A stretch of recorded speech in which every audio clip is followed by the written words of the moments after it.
구독하기. 이혼 소송 중인 30대 후반 여자입니다. 이혼 사유는 남편한테 있어요. 뭐 시댁 식구들은 방관자 정도였어요. 다행히 둘 사이에 아이가 없어서 빨리 끝날 줄 알았는데 소송으로 가면서 길어졌어요. 이혼 이야기가 나오며 별거 하는 중에 시동생 결혼 이야기가 나오면서 상견례랑 결혼식만 참석해달라고 시가 식구들이 빌었지만 거절했어요. 상견례가 끝나고 시동생 여친이라고 전화가 왔어요. 친정에 일 있어 참석 못한 걸로 둘러댄 건지 그 여자분은 아무것도 모르는 것 같았어요. 뵙고 싶었는데 아쉬워요. 많이 가르쳐주세요. 제가 열심히 배울게요. 라고 하길래 그런 얘기는 시부모한테 직접 하세요. 난 이혼 소송 중이니까 서로 만날 일도 없을 것 같네요. 라고 했어요. 그러고 나중에 그 여자분이 시부모와 시동생의 거짓말을 용납 못한다고 떳떳하면 이혼을 왜 숨기냐고 파혼한다고 한답니다. 직업이 좋다고 들었는데 똑똑하고 용기 있는 아가씨였나봐요. 시부모랑 시동생이 너 고소할 거야? 라면서 난리치며 연락 오는데 생판 남구하자고 내가 불구덩이에 들어간 건가 싶고 생각이 많아집니다. 제가 잘한 걸까요? 댓글입니다. 거짓말한 것도 아니고 사실을 이야기했는데 무슨 고소입니까? 그 여자는 지금 생각하겠죠? 조상이 도왔다고 무서울 것도 없고 양심에 가책 느낄 것도 없습니다. 뭘로 고소를 해? 추가글입니다. 이혼 사유가 왜 중요한 건지 모르겠지만 밖에서 아이 낳아서 왔고 제 아이는 그때 잃었습니다. 시가에서는 기왕 일이 된 거 그 아이를 제가 키워주면 복지는 거라고 개소리를 했고요. 그 아이가 아들이라서 그런 건지 모르겠지만 시가에서 좋아했어요. 애 엄마는 도망가거나 말거나 애 자체를 반귀했습니다. 제가 키워줄 거라 생각했나봐요. 상견례 남친 형이 돌도 안 된 애만 안고 가는 멍청한 짓을 했으니 그 여자분이 확인 전화를 했겠죠. 그래도 이혼 사유에 대해선 항고했고 아이가 제 아이가 아닌 것도 항고했는데 뭘 고소한다는 건지 저도 잘 모르겠어요. 하도 전화로 카톡으로 연락 오길래 캡처와 녹취를 양껏 해두고 차단했어요. 얼굴도 못 본 분들이 달아주신 댓글에 위로받고 갑니다. 감사합니다. 댓글입니다. 밖에서 애를 낳아서 왔다고요? 님은 그 충격으로 유산한 거고요. 그 정도면 말해줘도 고소당할 일이 아니지 않나요? 피해자가 피해 사실을 숨겨야 되나요? 다음 사연입니다. 5년 전. 내려와요. 저기요. 거기 있으면 위험해요. 낭떠러지에 서 있던 내게 어떤 남자가 말을 합니다. 아가씨, 거기 가만히 있어요. 내가 갈게요. 하지만 들리지 않습니다. 왜냐하면 나는 청각장애인이기 때문입니다. 6년 전 어느 날 자고 일어났는데 갑자기 왼쪽 귀가 멍하니 안 들렸어요. 마치 물속에 들어간 것처럼, 비행기를 타거나 높은 곳에 올라갔을 때처럼. 침을 아무리 삼켜봐도 뚫리는 느낌은 없었고 윙하면서 이명까지 들리기 시작했습니다. 처음에는 대수롭지 않게 여겼어요. 요 며칠 이어폰을 오래 끼고 있어서 그렇구나 싶었는데 24시간 내내 이명과 난청이 지속되길래 병원을 가봤습니다. 집 앞에 있는 이비인후과를 가볼까 하다가 지역에서 유명한 병원을 가봤어요. 거기서 내 왼쪽 고막을 내시경으로 보더니 청력검사를 진행하자고 하셨습니다. 첫 번째는 귀에 무언가를 꽂고 두두두두 삐삐삐삐 하는 검사. 두 번째는 소리가 들리면 버튼을 누르는 검사. 세 번째는 들리는 단어를 말하는 검사였어요. 의사 선생님께서는 굉장히 심각한 표정으로 난청이네요. 급성난청. 지금 심각한 청력저하가 일어나고 있어요. 10명 중에 3명만 돌아와요. 나머지 7명은 난청인 상태로 살아야 합니다. 제가 지금 환자분께 돌아올 거라는 보장 못해요. 이게 무슨 소리지 싶었어요. 26살인 내게 갑자기 귀가 문제가 생긴 거였어요. 아니 이거 안 돌아올 수도 있다고요? 네, 일단 약 먹고 주사 맞고 지켜봐야겠지만 10명 중 3명만 돌아와요. 근데 그 3명도 완전히 회복 안 돼요. 3명 중 70%는 조금의 손상 상태가 있습니다. 혹시 무리한 다이어트나 2주 전쯤 심각한 몸살 감기 같은 거 앓은 적 있으신가요? 체중이 빠졌다거나. 아니요, 없어요 그런 거. 보통 이런 건 무리한 다이어트, 바이러스 침투 때문이 원인인데 너무 다양해서 알 수가 없어요. 너무 어이없었습니다. 저는 다이어트 해본 적도 없고 바이러스 때문일 수도 있다니. 진짜 별 생각이 다 들었습니다. 일단 약을 드릴게요. 고용량 스트레이드 성분이라 밥 먹고 30분 있다 먹고 이런 거 없어요. 그냥 바로 드세요. 안 그러면 속 다 상해요. 무조건 삼시세끼 잘 먹고 잘 주무세요. 저는 급성난청이 찾아왔고 치료를 시작했습니다. 약은 혈관 확장제, 향연 훈제, 부신 피질 호르몬, 위장운동 조절 및 진경제, 생전 처음 먹는 약들이었습니다. 약의 수가 많았어요. 총 9개의 알약을 이틀을 먹었습니다. 먹고 나서 다음날에 귀가 뻥 뚫렸어요. 진짜 잘 들린다는 게 이거구나. 왼쪽 귀가 너무 멍멍해서 거의 안 들렸는데 너무 잘 들려서 행복했습니다. 병원에 또 갔는데 이번에는 약을 약한 걸 쓰고 주사도 약한 걸 맞았어요. 스테로이드성 약물은 갑자기 끊으면 안 된다고 하시네요. 복용량을 차츰 줄여야 한다고 하셨고 귀찮겠지만 내원을 3번 정도 더 해야 된다고 하셨습니다. 선생님, 저 귀가 잘 들려요. 당연한 겁니다. 약이 워낙 세서요. 귀가 뻥 뚫리는 약들이라 그래요. 여기서 멈추고 안 먹으면 다시 재발합니다. 다음에 또 병원에 갔는데 주사를 맞지 않았습니다. 약도 이전보다 훨씬 개수가 줄어서 편했어요. 그런데 약물 부작용이 생겼습니다. 얼굴이 부었어요. 엄마가 살찐 것 같다고 했는데 알고 보니 약물 때문이었네요. 마지막 약을 타왔습니다. 약 개수가 정말 많이 줄었고 약 먹는 내내 난청이 재발하지 않았어요. 다행이었습니다. 아, 10명 중에 3명이 나구나. 착하게 잘 살았다. 약을 잘 먹으려고 노력했는데 중간에 한 번 빼먹었어요. 지금 이 약들이 되게 독해요. 그래서 몸에서 아직 안 나가고 돌고 있어요. 처음 먹은 약 성분이 아직 빠져나가지도 않았고요. 다 빠지려면 2주 걸려요. 그때쯤에 다시 오세요. 그때 청력 검사하고 손상이 조금 있다면 다시 약한 약으로 한 사이클 더 돌릴게요. 일단 그때 봅시다. 밤에 이것저것 하느라 좀 늦게 잤습니다. 그리고 나는 평소에 수면장애 비슷하게 있어서 잠을 잘 못 자는데 뒤치다거리면서 잠에 들었고 화장실에 가고 싶어서 깨서 화장실 가는데 난청이 다시 재발했습니다. 귀가 멍멍했어요. 너무 졸린데 이거 신경 쓰느라 잠이 안 옵니다. 하품 계속 하는데 갑자기 멀쩡했던 오른쪽 귀도 띵 하더니 멍해졌습니다. 잠을 계속 설쳤어요. 다음날 아침에 일어나 보니 왼쪽 웅웅거리는 이명이 심해졌고 삐 소리가 났습니다. 오른쪽도 멍한 느낌, 한 겹 뭐가 있는 느낌이 들었습니다. 차도가 보이지 않아 지역에서 가장 큰 병원을 예약해뒀는데 날짜가 많이 남아서 가던 이비인후과에 갔습니다. 어디 불편하세요? 아, 저 또 오른쪽 이명이랑 난청 왔어요. 노력하고 계시죠?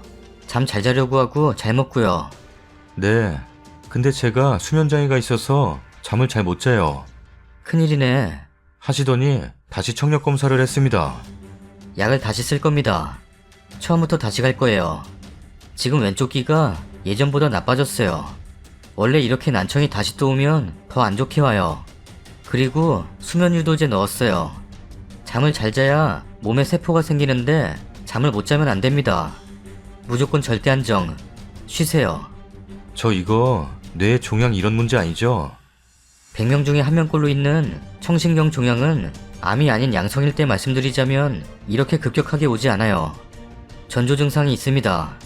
눈떨림, 시야흐림, 안면마비 같은 거. 환자분 해당 없으시잖아요. 라고 하셨습니다.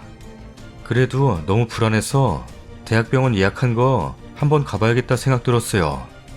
그로부터 며칠 뒤 대학병원을 가봤지만 별다른 차도가 없었습니다. 10명 중 3명만 돌아온다고 했고 나는 그 3명일 줄 알았으나 돌아오지 않는 7명이었습니다. 그렇게 내 나이 26살에 난청이라는 청력장애를 얻게 되었습니다. 잘 들리지 않았어요. 어딜 찾아봐도 나처럼 이렇게 재발하는 사람이 없었습니다. 몇 달이 지나고 제 귀는 완전히 멀어버렸습니다. 내가 사랑하는 사람들의 목소리, 부모님의 꾸지람, 할머니의 잔소리, 친구들의 카톡 알림음 하나도 들리지 않았습니다. 1년 동안 전국에 유명하다는 병원을 모두 다녀봐도 제 귀가 돌아오지 않는다는 사실만 반복적으로 들었습니다. 저는 더 이상 이렇게 살아갈 수 없었습니다. 내려와요. 저기요. 거기 있으면 위험해요. 낭떠러지에 서 있던 내게 어떤 남자가 말을 합니다. 아가씨, 거기 가만히 있어요. 내가 갈게요. 나에게 다가오던 한 남자. 무슨 일이에요? 왜 여기 서 있어요? 다 말해봐요.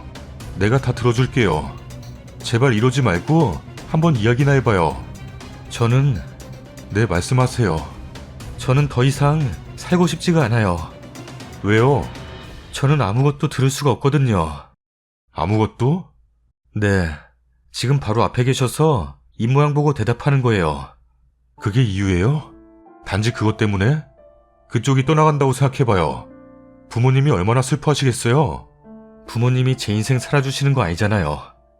앞으로 저 때문에 고생하실 부모님이 더 안쓰러워요. 부모님이 제가 기대기에는 연세가 많으시거든요. 그럼 나한테 기대요. 그 남자는 저를 안아주었습니다. 그 남자는 제가 기대게 해줬습니다. 26살, 늦은 나이에 처음 사귄 남자친구. 그 남자는 제게 귀가 되어주었습니다. 음식점에서 음식이 나올 때, 은행에서 번호를 부를 때, 내게 중요한 전화가 올 때, 안 들리는 제 대신 이 남자가 모든 걸 해줬습니다. 이 남자와 결혼을 했어요. 저만 바라보는 이 사람과 결혼을 하지 않을 수가 없었습니다. 남편은 외모에 자신이 없어 했는데 제가 볼 때 남편은 입술이 매력적입니다. 저는 전에는 눈이 예쁜 남자가 이상형이었는데 귀가 들리지 않고 나서는 입술만 보게 됩니다. 그래서 입술이 예쁜 남자가 좋아요. 결혼하고 나서도 정말 잘해줬어요. 세탁기가 다 돌아가면 빨래 다 됐나봐. 내가 가서 널고 올게. 라면 끓일 때 물이 끓으면 보글보글 다 익었네. 내가 라면 가져올게. 앉아있어. 배달시킨 치킨이 오면 벌써 왔네. 우리 치킨 먹자. 1년 전까지만 해도 별거 아니라 생각했던 세탁기 다 돌아간 멜로디에, 물 끓는 소리에, 초인종 누르는 소리에, 아무것도 들리지 않는 날 대신에 모든 걸 다 해주는 남편. 이 사람을 어떻게 사랑하지 않을 수가 있을까요? 근데 시어머니는 저를 탐탁치 않아 하십니다. 저를 보실 때면 항상 표정이 좋지 않으세요. 아이고, 얘를 어디다 쓰냐? 들리지도 않는 애랑 뭔 결혼이요? 네? 아니, 밥 뭐 먹고 싶냐고. 밥 사준다고. 탕수육 먹고 싶어요, 어머님. 비싼 거만 처먹으려고 하고 자빠졌네. 네? 아니, 탕수육 맛있겠다고. 그거 먹자고. 중국집에 전화해라. 아, 전화 못하지? 에이, 짜증나. 네? 아니, 중국집 전화번호 뭔가 해서 다음에는 네가 싸라. 네? 아니, 맛있게 먹으라고. 탕수육 시켰는데 짬뽕 국물도 안 갖다 주네. 뭐라 하시는데 그냥 그러려니 하고 있습니다. 보다 보니 이제는 표정만 봐도 이 사람이 대략 어떤 말을 하는구나 알 것 같았어요. 그러던 어느 날이었습니다. 엄마 집에 가서 밥 먹고 있어. 나 일 다 마치면 그쪽으로 갈게. 시어머니 댁에 가서 밥을 먹고 설거지를 하고 있었어요. 야, 그릇을 뽀독뽀독 소리나게 씻어야지. 뭐 두고 있냐? 아, 안 들리지? 네? 똑바로 하라고. 네? 똑바로 하라고. 쨍그랑. 어머님 왜 그러세요? 갑자기 시어머니의 표정이 도깨비처럼 무서운 표정으로 변했습니다. 어차피 안 들리는 거 그냥 내 할 말 다 해야겠다. 빨리빨리 안 해? 어머님, 말귀를 못 알아듣냐? 아, 못 알아듣지? 에휴, 기머거리. 그 순간 남편이 현관문을 박차고 들어오더니 엄마 뭐해? 광순아 무슨 일이야? 아, 방순이가 잘 못 들으니까 크게 말했지.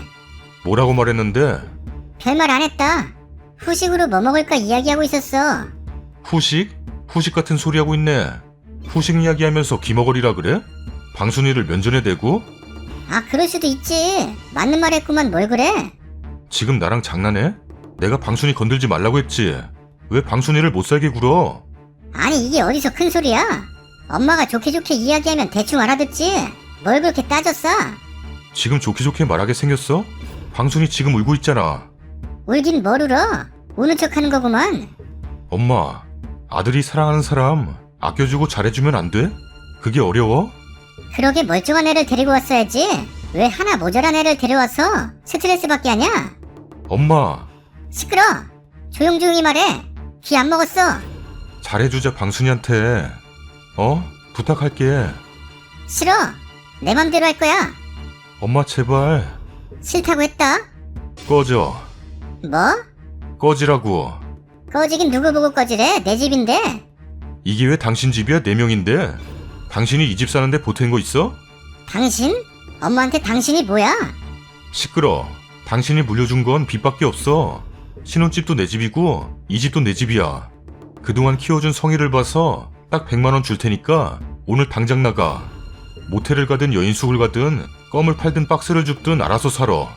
당신 같은 사람은 내 엄마 될 자격이 없어. 아니 이게 뭐라는 거야? 엄마 보고 어딜 나가라는 거야? 엄마 같은 소리 하지도 말어. 당장 짐 싸. 남편의 호통에 시어머니는 못마땅한 표정을 짓더니 짐을 싸기 시작했습니다. 방순아 괜찮아? 오빠가 조금 더 일찍 올걸.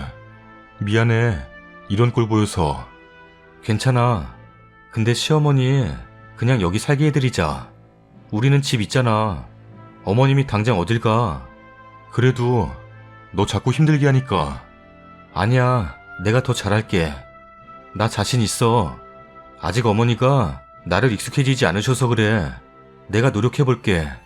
나 전에는 어디 가서도 이쁨 많이 받았었어.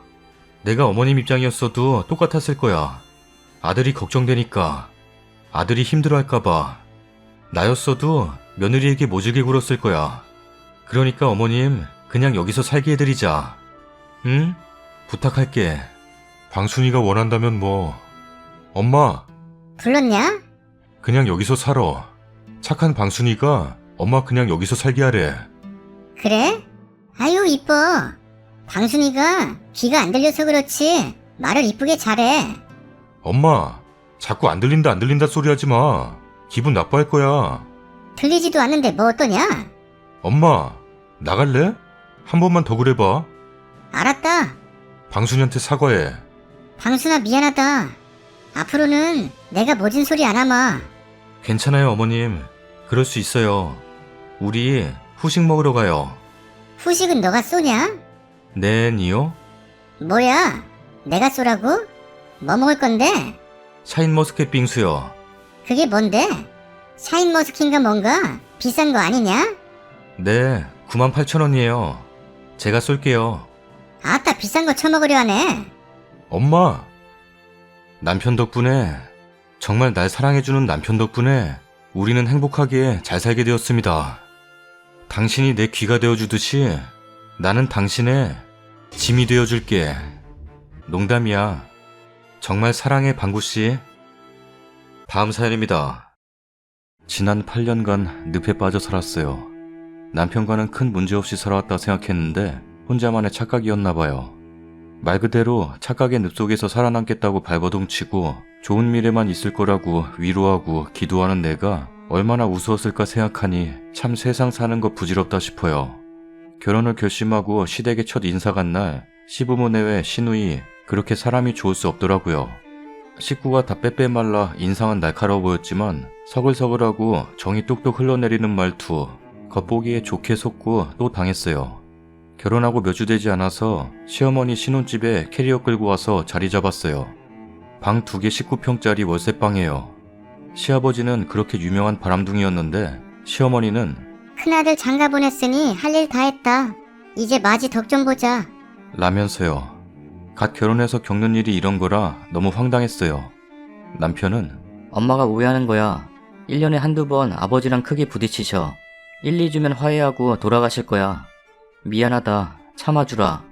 그동안 거짓말, 나쁜 짓 한 번 없던 남편인데 어찌 그 말이 거짓이라 생각하겠어요.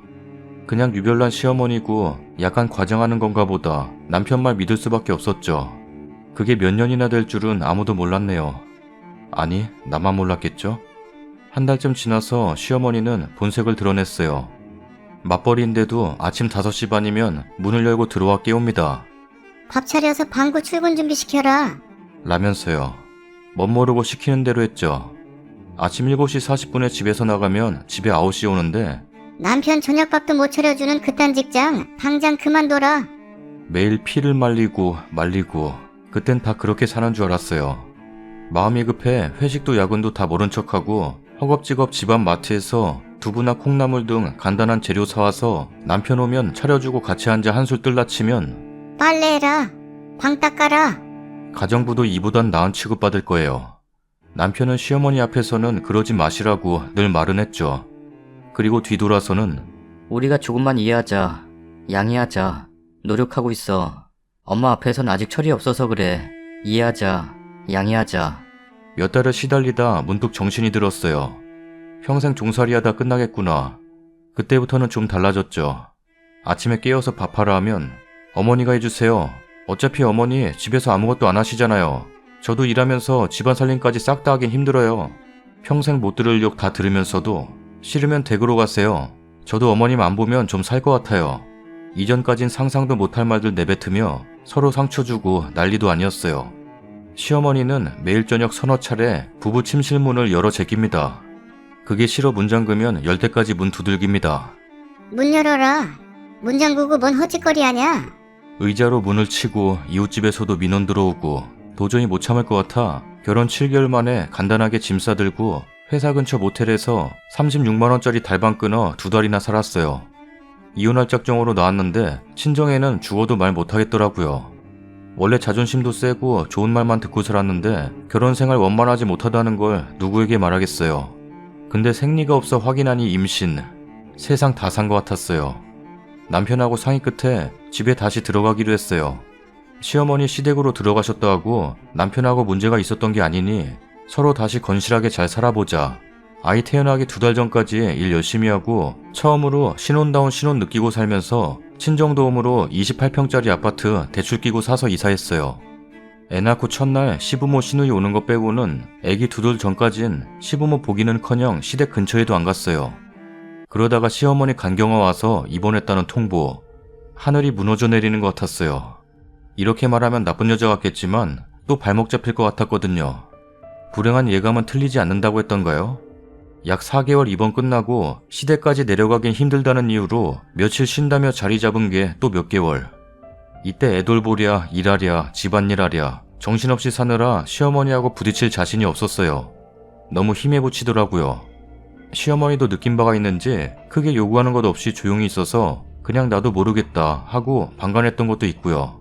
간경화 때문에 약 먹고 병원 데려다주고 하는 것도 고스란히 내 몫이었고 애 아침에 놀이방 데려다주고 출근하고 퇴근하고 집에 오면 알지도 못하는 할아버지 할머니들 틈바구니 속에서 우리 애 울고 있고 매일같이 술판에 그냥 다 포기했던 것 같아요. 스톡홀름 증후군 같은 거요.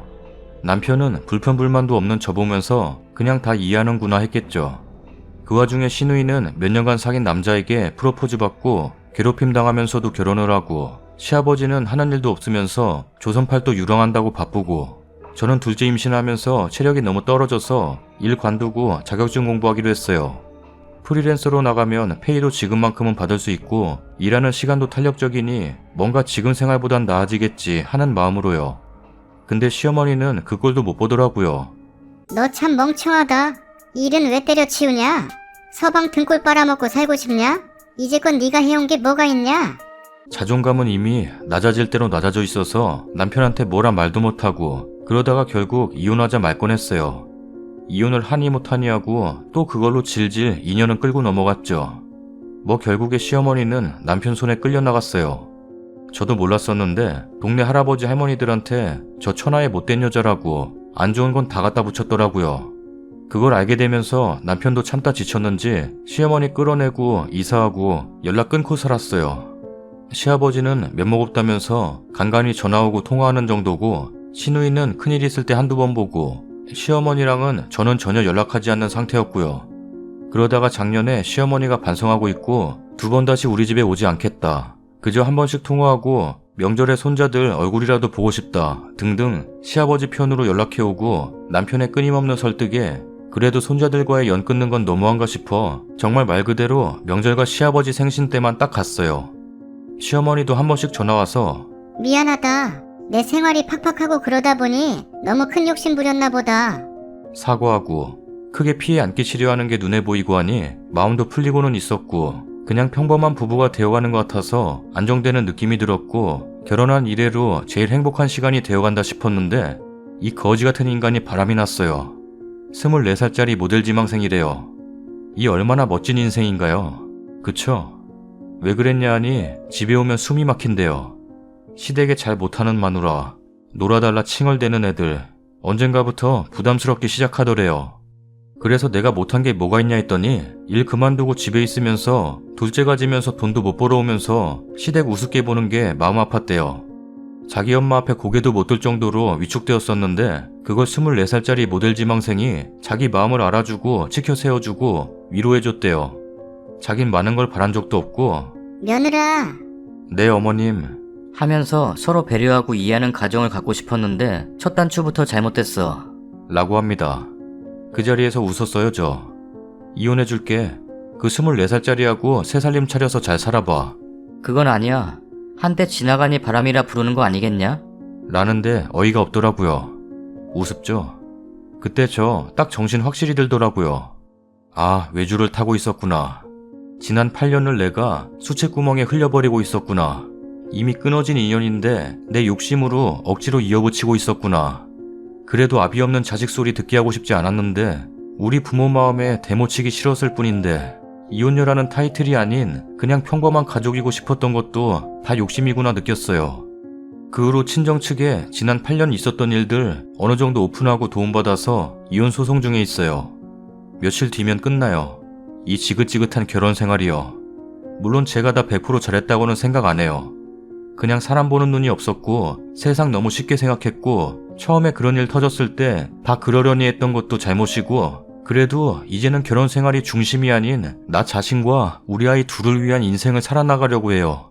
사실 지난주까지만 해도 또 다른 잘못된 선택을 하는 건 아닐까 후회도 했고 남편이 반성하는 기미도 많이 보였는데 오늘 낮에 시어머니가 카톡 보낸 거 보고 마음이 확실히 정리되더라고요. 방구 만나는 여자 24살이라는데 이쁘고 싹싹해서 아주 마음에 쏙 든다. 너랑 달라. 너밖에 없다. 조강지처가 최고다 울부짖던 남자의 바닥까지 보고 나니 그나마 있던 미련도 아이 아빠에 대한 존중심도 다 바닥났네요. 더 화가 나는 건 뭔지 아세요? 매일 밤 저희 아이들을 위해 정화수를 떠놓고 빈대요. 시어머니란 인간이요. 악독하고 못된 놈이 빨리 하늘이 데려가라고요. 천륜을 끊는 못된 년은 인간이 아니고 짐승이라면서요. 카톡 할 줄도 모르는 시어머니 대체 누가 저런 카톡을 써줬을까요? 아까워 마지 않는 자기 아들일까요? 딸일까요? 24살짜리 예비 새며느리일까요? 아니면 또 다른 누군가가 그 집안의 늪에 빠진 걸까요? 오랜만에 애들 재우고 술 한잔하니 딱히 이야기 터놓을 상대가 없더라고요. 이제 취기가 슬쩍 드나봐요. 말을 써내려가긴 하는데 뭐라고 썼는지도 모르겠네요. 아무튼 오랜만에 속을 터내려가니 한결 편해지네요. 감사합니다. 그리고 죄송해요. 좋은 일도 아닌 글 길게 써서 이만 갈게요. 댓글입니다. 축하드려요. 지금이라도 그곳에서 벗어나시니 다행입니다. 그런 남편하고 시댁 무식한 모델한테 넘기셨어요. 앞으로 잘 되실 거예요. 고생했어요 정말. 앞으로 다 털어내시고 새로운 인생 사시길 바랄게요. 제가 이혼을 안 했다면 지금 저렇게 돼 있을 것 같아요. 정말 잘하셨습니다. 뒤도 돌아보실 거 없어요. 이혼 확정 받으시는 날 세상이 달리 보일 겁니다. 제가 그랬거든요. 다시 태어나시는 거 축하드려요. 정말 보란듯이 행복하게 사실 수 있다는 거 제가 확신합니다. 제가 지금 그렇게 살고 있으니까요. 님 화이팅. 다음 사연입니다. 결혼한 지 딱 2달 지난 후가 제 생일이었습니다. 제 생일이 토요일이었고 그전 금요일은 남편 회사 전체 회식이 있다고 해서 그럼 늦겠구나 싶어 저도 회사 일 늦게 마치고 친구들 만나고 들어왔습니다. 친구들 만난 시간이 10시쯤. 12시에 헤어져서 회사에 다시 가서 야근하는 동료들하고 얘기도 좀 하고 여튼 야근하는 직원들 눈치 보며 집에 들어온 게 1시 반. 그때까지도 신랑 안 왔더군요. 결혼하고 처음으로 있는 회식이고 날이 날이니만큼 금요일이니까 다음날 출근 안 한다는 생각으로 아주 정신없이 마셔대는구만 생각하고는 기다렸습니다. 12시에 친구들하고 헤어질 때 전화했더니 이제 끝나서 일어나려고. 생일 제일 먼저 축하해주고 싶었는데 미안하다. 약간 취한 듯 보였으나 그냥 기분 좋게 취한 것 같아서 얼른 집에 가서 있어 이러고 끊었습니다. 집에 오자마자 전화했더니 전화기 꺼져 있네요.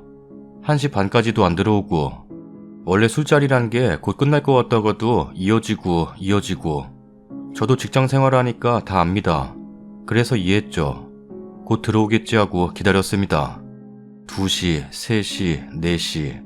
아 정말 눈물이 막 나면서 처음에는 이 인간 지금 어디서 뭘 하는데 안 오나? 술을 도대체 몇 시까지 마시나? 술집 가서 정신을 잃고 어디 길바닥 같은 데서 자나?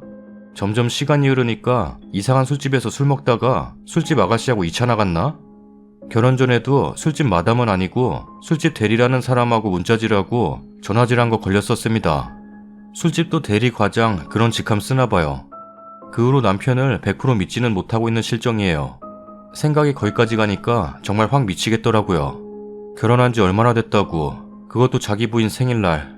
오만 생각이 다 들며 아니겠지 끝까지 믿고 싶었습니다. 5시 넘어가니까 해가 뜨더라고요. 그때까지도 안 들어오더군요. 지방이라 술집이 모여있는 동네가 따로 있습니다. 우선 신랑 회사하고도 가깝고 해서 거기서 회식을 했겠지 싶어 그 동네로 차를 몰고 갔습니다. 그 새벽에 짧은 청반바지 입고 화장 진하게 하고 지나다니는 여자들 참 심심찮게 보이더군요. 그 새벽에 그 차림으로 새벽 운동 나왔을 리는 없고 그런 여자들 보니까 더 눈이 뒤집히더라고요. 제가 차 몰고 그 동네 가서 뭐 한 줄 아십니까? 처음에는 술집 골목 이런 곳에 신랑 차가 주차되어 있나 찾아보았습니다. 없더군요. 결국에는 모텔 주차장 기웃거리면서 신랑 차를 찾아다녔습니다.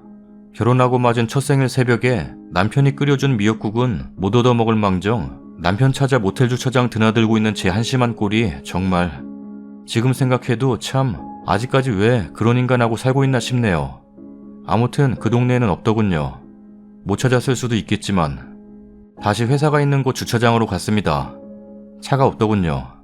분명 회식하는 술집에 갈 때 차를 가지고 갔다는 말인데 시댁이 같은 지역입니다. 결혼한 지 얼마 안 됐으니 술 취해서 우리 집으로 안 오고 시댁으로 본능적으로 갔을 수도 있겠다 싶어 차를 몰고 시댁 주차장을 뒤졌습니다. 새벽 6시가 안 된 시간이라 차마 시댁에 전화하거나 찾아가지는 못하겠더라고요. 또 괜히 걱정하실 것 같은 생각에 그냥 여기 왔나 아닌가만 확인하려고 했는데 없습니다. 미쳤지. 내가 남 걱정하고 있었습니다. 결국 온 동네 다 뒤졌습니다. 갈만한 술집 있는 곳, 집에 오니 7시 반. 지역이 좁아 뒤져도 시간이 오래 소비되진 않습니다. 울다 지쳐 앉아서 잠이 들었나 봅니다. 문 열리는 소리가 들려 자동적으로 벌떡 일어서서 현관으로 나가봤더니 신랑이 들어오는 겁니다. 자동으로 시계를 봤죠. 8시 39분. 정말 욕 나올 뻔했습니다. 미안하다는 말하면서 싹싹 빌 줄 알았습니다. 참나, 이 인간 들어오자마자 방에 들어가서 침대에 벌렁 눕습니다. 왜 지금 왔냐고, 뭐하다가 이제 왔냐고 치면서 물어봤습니다. 술 냄새에 무슨 호레비 냄새 같은 것도 나고 오자마자 씻었던 흔적이 있는지부터 확인했습니다. 다행히 머리카락에선 쉰내 비슷한 쩔은내가 나고 일단 한시름 놓았죠. 정신을 못 차리길래 등짝이고 배고 가리지 않고 치면서 어디서 지금 오냐고 뭐 있냐고 했더니 일어나 봤더니 지하주차장에서 자고 있더라는 겁니다. 참나, 지하주차장은 미처 확인을 안 해봤기 때문에 못 믿을 수도 없었습니다. 정신을 못 차리더군요. 더 이상의 대화가 불가능했습니다. 꼴도 보기 싫어서 전 거실에 나가서 소파에서 잤습니다. 꼴 보기 싫은 것도 있었는데 온몸에서 땀내며 술내, 담배 냄새 등등 형용할 수 없는 냄새가 나서 같이 있을 수가 없었습니다. 저도 날밤을 꼴딱 샌지라 일어나니 12시더군요. 신랑은 그때까지도 비몽사몽 자고 있더라고요. 그날 산부인과에 한번 같이 가보자고 미리 계획을 세워놓고 있었던지라 잘 자고 있는 꼴 보니까 부하가 치밀어 올라 또 치면서 일어나서 병원 안 가냐고 소리를 지르고 했더니 정신을 못 차리면서 알았어. 가자. 이럽니다. 못 가겠다고 반항하면 더 쳐주려고 했는데 가자고 수긍하니까 그게 더 꼴 보기 싫대요. 그냥 냅두고 다시 거실로 나와 저도 또 잤습니다. 오후나 돼서 둘 다 정신 차리고 신랑도 씻고 저도 일어나서 그때부터 또다시 눈물 콧물 질질 흘리며 사람 몰골이 아닌 꼴로 소파에 앉아 있었습니다. 그 모습을 보니까 신랑 그제서야 정신이 돌아왔는지 미안하다고 계속 그럽니다. 너 어제 몇 시에 들어왔는 줄 알아? 했더니 새벽에 들어온 거 아니냐입니다. 8시 반이 새벽이냐 아침이지 이 인간이. 기억도 못하고 있습니다. 자기가 몇 시에 집에 왔고 어떻게 들어와서 침대에 누웠는지도. 여차저차 저는 계속 울고 그제서야 슈퍼 가서 3분 미역국 끓여 대령하고 캔에 든 죽 싸서 끓여주고 별쇼를 다 하더군요. 결국 제가 계속 말도 안 하고 우니까 친정엄마한테 전화해서 지가 외박한 얘기는 쏙 빼고 자기가 회식해서 조금 늦었는데 제가 화를 낸다고 아주 치사한 구조 요청을 하더라고요. 엄마한테 전화가 왔습니다. 그만해라. 회사 다니면서 그럴 수도 있으니까 넘어가라. 나 참, 안 하려다가 너무 얄미워서 그 인간 외박했다고 친정엄마한테 말했습니다. 많이 놀라시더군요. 친정엄마도 술집에 대리라는 여자 사건 아십니다. 엄마도 이것저것 캐물으시더니 결국 제가 여자 문제는 아닌 것 같다고 했어요. 그 무수한 냄새들로 인해 우려하는 여자 사건은 아닌 것 같아 엄마를 오히려 제가 안심시켰습니다. 그럼 오래 싸우지 말고 그냥 용서해라. 좋은 날 이렇게 보낼 거냐? 미안하다고 본인도 하고 그러니까 한 번만 그냥 못 내기는 척 넘어가라. 라고 하십니다. 참, 우리 엄마도 천사표 장모입니다. 친정엄마 말 들으니까 귀얇은 저는 또 그냥 혹해서 여차저차 용서했습니다. 시댁에서는 결혼해서 처음 맞는 생일이라고 제 생일상을 받답니다. 음식도 하고 미역국도 끓이고 시아버지도 퇴근하시고 들어오셨다고 저랑 신랑 오라고 호출이 왔습니다. 밤새 잠도 제대로 못 자고 일어나서는 온종일 울었는데 제 얼굴이 사람 얼굴이었겠습니까? 거울 보니까 눈은 어디 갔는지 사라졌고 꼴뚜기 가면 쓴 여자가 있는데 차마 그 얼굴 들고 시댁엔 못 가겠더라고요. 기분도 갈 기분이 아니었고 또 제 얼굴 보시면 시시콜콜 캐물으실 텐데 제 입으로 당신들 자식 흠 얘기하기도 내키지 않고 해서 그냥 안 간다고 하고 신랑 혼자 보냈습니다. 좀 있다 보니 손에 줄줄이 음식 챙겨 들고 오더군요. 안 가서 뭘 안 하시냐 했더니 자기가 자수했답니다. 양심은 있었구나 네가. 암튼 그날 저녁 그렇게 넘기고 기어이 다음날 다시 시부모님 부르시더군요. 갔습니다. 저녁을 먹고 시아버지가 작은 방으로 저만 따로 부르시더군요. 며느리 사랑 시아버지라고 아버님이 절 참 예쁘게 보셨습니다. 이따금 부담될 때도 있어요. 결혼하고 살이 좀 쪘는데 시아버지 실망시켜드리는 거 아닌가 싶어 시아버지 때문에 다이어트 해야겠다는 생각도 했습니다. 그래도 나 이쁘다는데 고맙게 생각하고 있습니다. 부르시더니 나지막히 물으시더군요. 어제 많이 서운했냐? 원래 말수도 많지 않으신 분입니다. 무뚝뚝하다는 느낌은 없지만 말수가 적으시죠. 네? 아니에요. 아니긴 뭐가 아닙니까? 그런데 이상하게도 저렇게 대답이 나왔습니다. 내가 어제 많이 혼냈다. 네. 일부러 그런 게 아니라 회사 일 때문에 술 먹다가 그랬다더라. 네, 저도 알아요, 아버님. 화났던 것도 화난 거지만 걱정이 많이 됐었거든요. 무슨 사고가 났나 연락도 안 되고 해서요. 사실 말한 대로의 걱정도 있었지만 여자 문제일까봐 그 걱정이 더 컸습니다. 하지만 시아버지 앞에서 그런 얘기는 할 수 없으니깐요. 어제 하루 종일 울었더니 얼굴이 퉁퉁 부어서 못 왔어요. 죄송해요, 아버님. 여차저차 친정 엄마한테 하듯이 하소연할 수는 없고 좋게 포장해가며 얘기를 했습니다. 어제 네 어머니가 음식 준비 많이 했었다. 너 시집 와서 처음 맞은 생일이라고 생일상 차려주고 싶다고. 같이 와서 식구들 같이 저녁 먹었으면 좋았을 걸 그랬다. 여기서 조금 빈정이 상하더군요. 내가 시댁 오기 싫어서 안 온 게 아니고 내 얼굴 보면 어른들 분명 걱정하실 거고 나한테 비느라고 고생한 신랑 그 자리에서 또 시부모님한테 꾸지람 듣는 거 싫고 그래서 안 갔던 건데. 네, 아버님 죄송해요. 상황이 이상하게 됐습니다. 어머니는 니네 생각 많이 하신다. 전화도 많이 기다리시고. 사실 요맘때 결혼한 지 얼마 안 되고 해서 주말마다 시부모님 뵀던 터라 전화 자주 해야 된다는 생각 크게 못하고 있었습니다.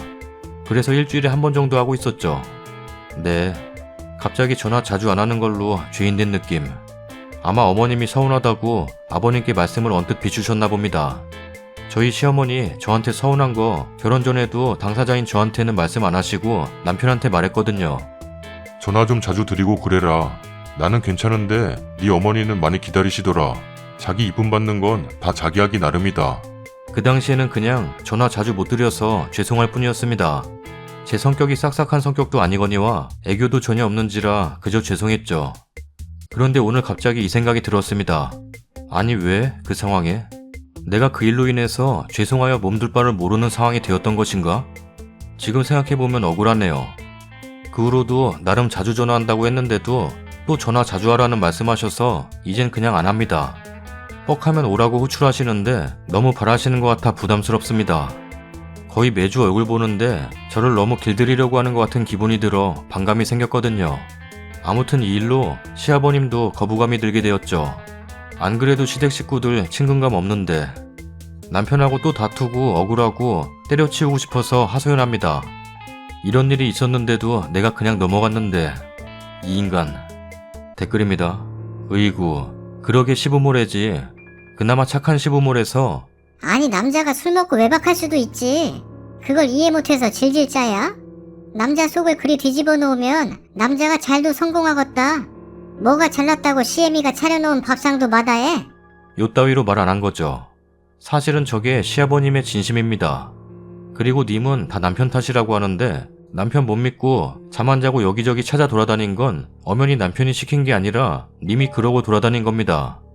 술집 대리 사건이 있어 믿지 못하겠다 그러셨는데 그런 남자와 결혼했으면 항상 그렇게 전전긍긍하며 살 건지 아니면 한번 믿어보며 살 건지 님이 결정해야지요. 저도 결혼 10개월, 임신 2개월 만에 술집 여자한테 메시지 온 거 딱 걸리고 임신 4개월째는 전에 사귄 여자가 잘 사냐? 행복하냐? 네 마누라 임신했다며? 난 너랑 사귄 죄값으로 아직 구렁텅이에 빠져있는데 복수할 거다. 이따위 메시지를 보낸 것도 딱 걸렸습니다. 뭐 보려고 해서 본 게 아니라 남편 운전 중에 메시지 와서 확인하라고 휙 던져준 메시지에 찍혀 있었고 다른 건 남편이 핸드폰을 두고 나가서 메시지 온 거 확인 좀 해달라기에 보니까. 근데 울남편 외박하던 말던 전 신경도 안 씁니다. 신경 써서 뭐합니까? 정말 증거 잡고 민간 탐정 풀어 사진 찍기 전엔 요즘 상간녀 소송도 힘들다던데 뭐 내가 그랬으니 당신도 그렇게 살아 이런 뜻은 절대로 아니고요. 신경 쓰고 고민해봤자 아무 도움 안 된다는 뜻입니다. 탈무드에 이런 얘기가 있습니다. 현명한 자는 아내가 이 아이는 당신의 아이요 라고 했을 때 그대로 믿지만 우둔한 자는 아내가 이 아이는 당신의 아이요 라고 했을 때 끊임없이 의심하다가 인생을 파멸시킨다고. 그 옛날에는 친자검사 같은 게 없었으니 아내가 당신 아이야 라고 하면 그대로 믿어야지 의심해봤자 확인할 길도 없는 걸 의심하고 괴로워하다 자신뿐만 아니라 아내와 아이의 인생까지 망칠 수 있다는 뜻이겠죠. 쉬운 일은 아니겠으나 남편을 한번 믿어보세요. 지하주차장에서 자고 있었다면 분명 차 안에서 자고 있었단 건데 대리운전 안 부르고 님 남편 술 취한 상태로 직접 차를 몰았단 얘긴가요? 아무래도 이해 불가인데. 대리운전 불렀다면 어떻게든 연락을 취해 님한테 님 남편 데려가란 전화 왔을 텐데 그리고 무슨 수를 날밤을 새면서까지 참 미심쩍긴 하네요.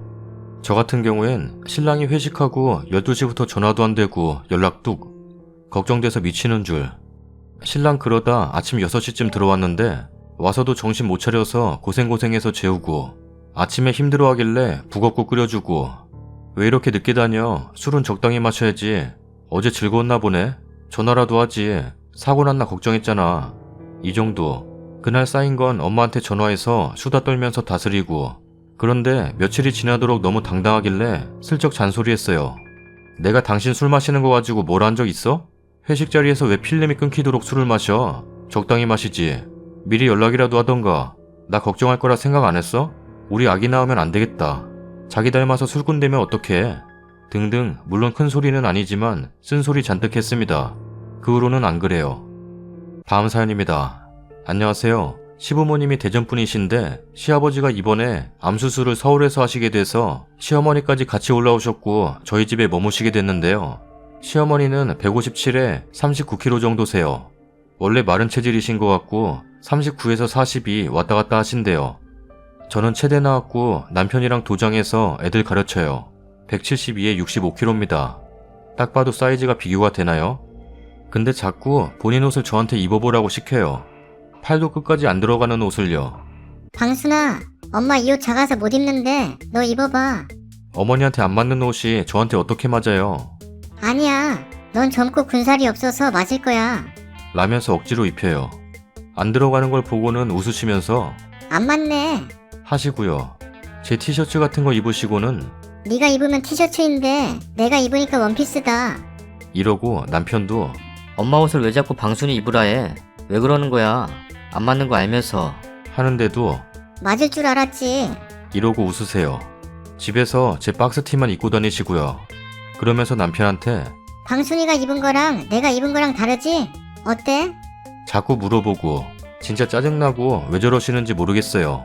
결정적인 게 어제 직장인분들이 저녁 타임에 오시는데 끝나고 얘기하고 노느라 좀 늦어졌더니 도장에 찾아오셨어요. 도장이 집 바로 옆이에요. 그때 사람이 한 10명 정도 있었는데 시어머니가 왜 이렇게 안 오냐? 걱정돼서 왔다. 라고 하셔서 남편이랑 어머니 모시고 가려고 하는데 사람들 많은 데서 방순아, 나랑 패딩 바꿔 입자. 엄마 패딩이 더 따뜻해. 이러시는데 저 시어머니 패딩 어깨도 안 맞고 안 들어가거든요. 그래서 어머니 안 맞아요. 그냥 제 거 입을게요. 하는데도 끝까지 왜? 바꿔 입어. 맞을 거야. 끝까지 저러네요. 왜 저러는 걸까요? 참고로 저 27, 남편 32, 시어머니 55세, 시아버지 60세입니다. 짜증나서 돌아버릴 것 같아요. 댓글입니다. 왜긴요. 자꾸 마르고 요정 같은 나 하면서 나르시즘에 취해 있는 거죠. 계속 그러면 에이 저 어머님 옷 못 입어요. 제가 초등학교 때나 입던 사이즈라서요. 덩치나 살 말고 키로 매기세요. 길이가 짧아요. 키 차이가 얼만데. 남편에게 진지하게 물어보세요. 저분이 왜 저런 언행을 하는 거라 생각하냐고요. 남편의 대답에 그 다음 대응이 결정되는 거죠. 저 같음 3번째 되풀이 되었을 때 팔 2개 넣고 앞으로 잡아당겨 2쪽을 냈을 거예요. 이제 만족하세요 어머니? 방구인지 된장인지 먹기 전에 눈과 뇌로는 판단이 안 되시는 타입이세요? 와 우리 고모랑 진짜 하는지 똑같다. 저희 고모는 말랐고 조카들은 보통에서 통통한 편인데 만나기만 하면 저짓거리를 해요. 저 집 시어머니 마냥 옷 가지고도 그러고 명절에 조카들 갈비나 전에 밥 먹고 있으면 그 옆에서 자기는 살찔까봐 쌀밥은 전혀 안 먹는다면서 나물만 깨작대고 조카들 이용해서 자기 날씬하다는 거 보여주려고요. 한 몇 년 그래서 조카들이 은근 그 고모 싫어했는데 어느 명절에 큰아빠가 너는 나이 처먹고 다 늙어서 쪼그라든 건데 왜 젊은 애들이랑 비교를 하냐? 건강한 게 더 이쁘다. 라고 한 소리 듣고 삐져서 안 하는 중이에요. 이건 누군가 팩폭 날릴 누군가가 필요해요. 추가 글입니다. 댓글 감사합니다. 전부 읽어봤는데 옷 입어보라고 하시면 입고 터트리라는 댓글이 많아서 고민을 해봤어요. 그래서 시도해보려고 했는데 옷 입어보란 말이 없으시길래 이제 입어보라고 할 옷이 없나 했는데 어제 어김없이 제 박스티를 입으시고는 방순아, 이렇게 큰 옷 입으면 부해 보이니까 엄마 옷 입어봐. 딱 붙는 옷을 입어야 날씬해 보여. 하시길래 입겠다고 했어요. 그러니까 정말? 입어볼래? 하면서 티셔츠 하나를 주셨는데 늘어나는 재질이라 터지진 않더라고요. 근데 옷이 너무 늘어나서 배꼽이 비치고 앉으면 뱃살 접히는 거 그대로 보이는 그런 옷이었는데 그냥 입고 있었어요. 남편 씻고 나와서 보더니 그런 옷을 왜 입고 있냐? 편한 거 입어. 엄마 옷이야? 어머니가 자꾸 어머니 옷 안 맞는다고 하는데도 입으라고 이런 거 입어야 이쁘다고 하셔서 입었어. 매일 권하시는데 계속 거절하는 게 예의는 아니잖아. 어머니 그냥 저 주실 옷들 지금 다 주세요. 출근할 때 매일 입고 다닐게요. 했더니 처음으로 말문이 막히신 것 같더라고요. 그때 남편이 엄마 대체 왜 그래? 정말로 엄마 옷이 방순이한테 맞다고 생각한 거야? 한두 번도 아니고 자꾸 왜 그래? 자꾸 잊어버리고 깜빡깜빡 하는 거야? 정말 이게 사이즈가 맞아 보여? 아버지 간호하느라 신경을 많이 써서 그런가? 정말 걱정된다. 라면서 막 난리치니까 아니다. 저 정도로 안 맞는지 몰랐다. 너무 뼈 보이고 답답해 보이니까 갈아입어라. 라면서 방에 들어가셨어요. 오늘 아침에 삐지신 건지 식사할 때 말씀도 안 하시고 남편이 자꾸 걱정된다 어쩐다 하니까 치매 걱정하는 거냐? 내 나이가 몇인데 그런 걱정하냐? 라면서 화내시더라고요. 이제 안 그러실 것 같긴 한데 만약에 또 그러시면 다른 방법을 또 생각해봐야 될 것 같아요. 너무 감사했습니다. 다음 사연입니다. 정말 이제는 참을 수가 없어요. 이제 정말 질릴 대로 질려버렸네요. 아무리 막말이 생활화되어 있다는 분이지만 그동안 12년을 참았습니다. 하지만 이제는 참을 수가 없네요. 저희 부모님이 몇 달 전에 돌아가셨습니다. 여름에 비 많이 올 때 산에 가셨다가 돌아가셨습니다. 처음에 언니한테 전화 왔을 때는 아니겠지, 장난이겠지 했지만 막상 병원에 가보니 더 이상 두 분의 미소를 볼 수가 없고 그저 차디찬 부모님을 접한 순간 정말이구나란 생각에 까무라쳤습니다. 그렇게 갑자기 저희 부모님이 세상을 뜨셨고 너무나도 힘들었습니다. 정말 나도 따라가고 싶을 정도로 힘들었어요. 현실을 계속 부정하고 싶어서 부모님의 휴대폰으로 괜히 전화도 해보고 부모님이 사시던 집에서 하루 종일 가만히 앉아있어 보기도 했습니다. 혹시 그러고 있으면 오시지 않을까 하면서요. 말도 안 되죠. 이미 돌아가셨는데. 부모님 돌아가신 거에 대해서 계속 부정하고 싶었지만 현실은 언니가 뭐라고 하더라고요.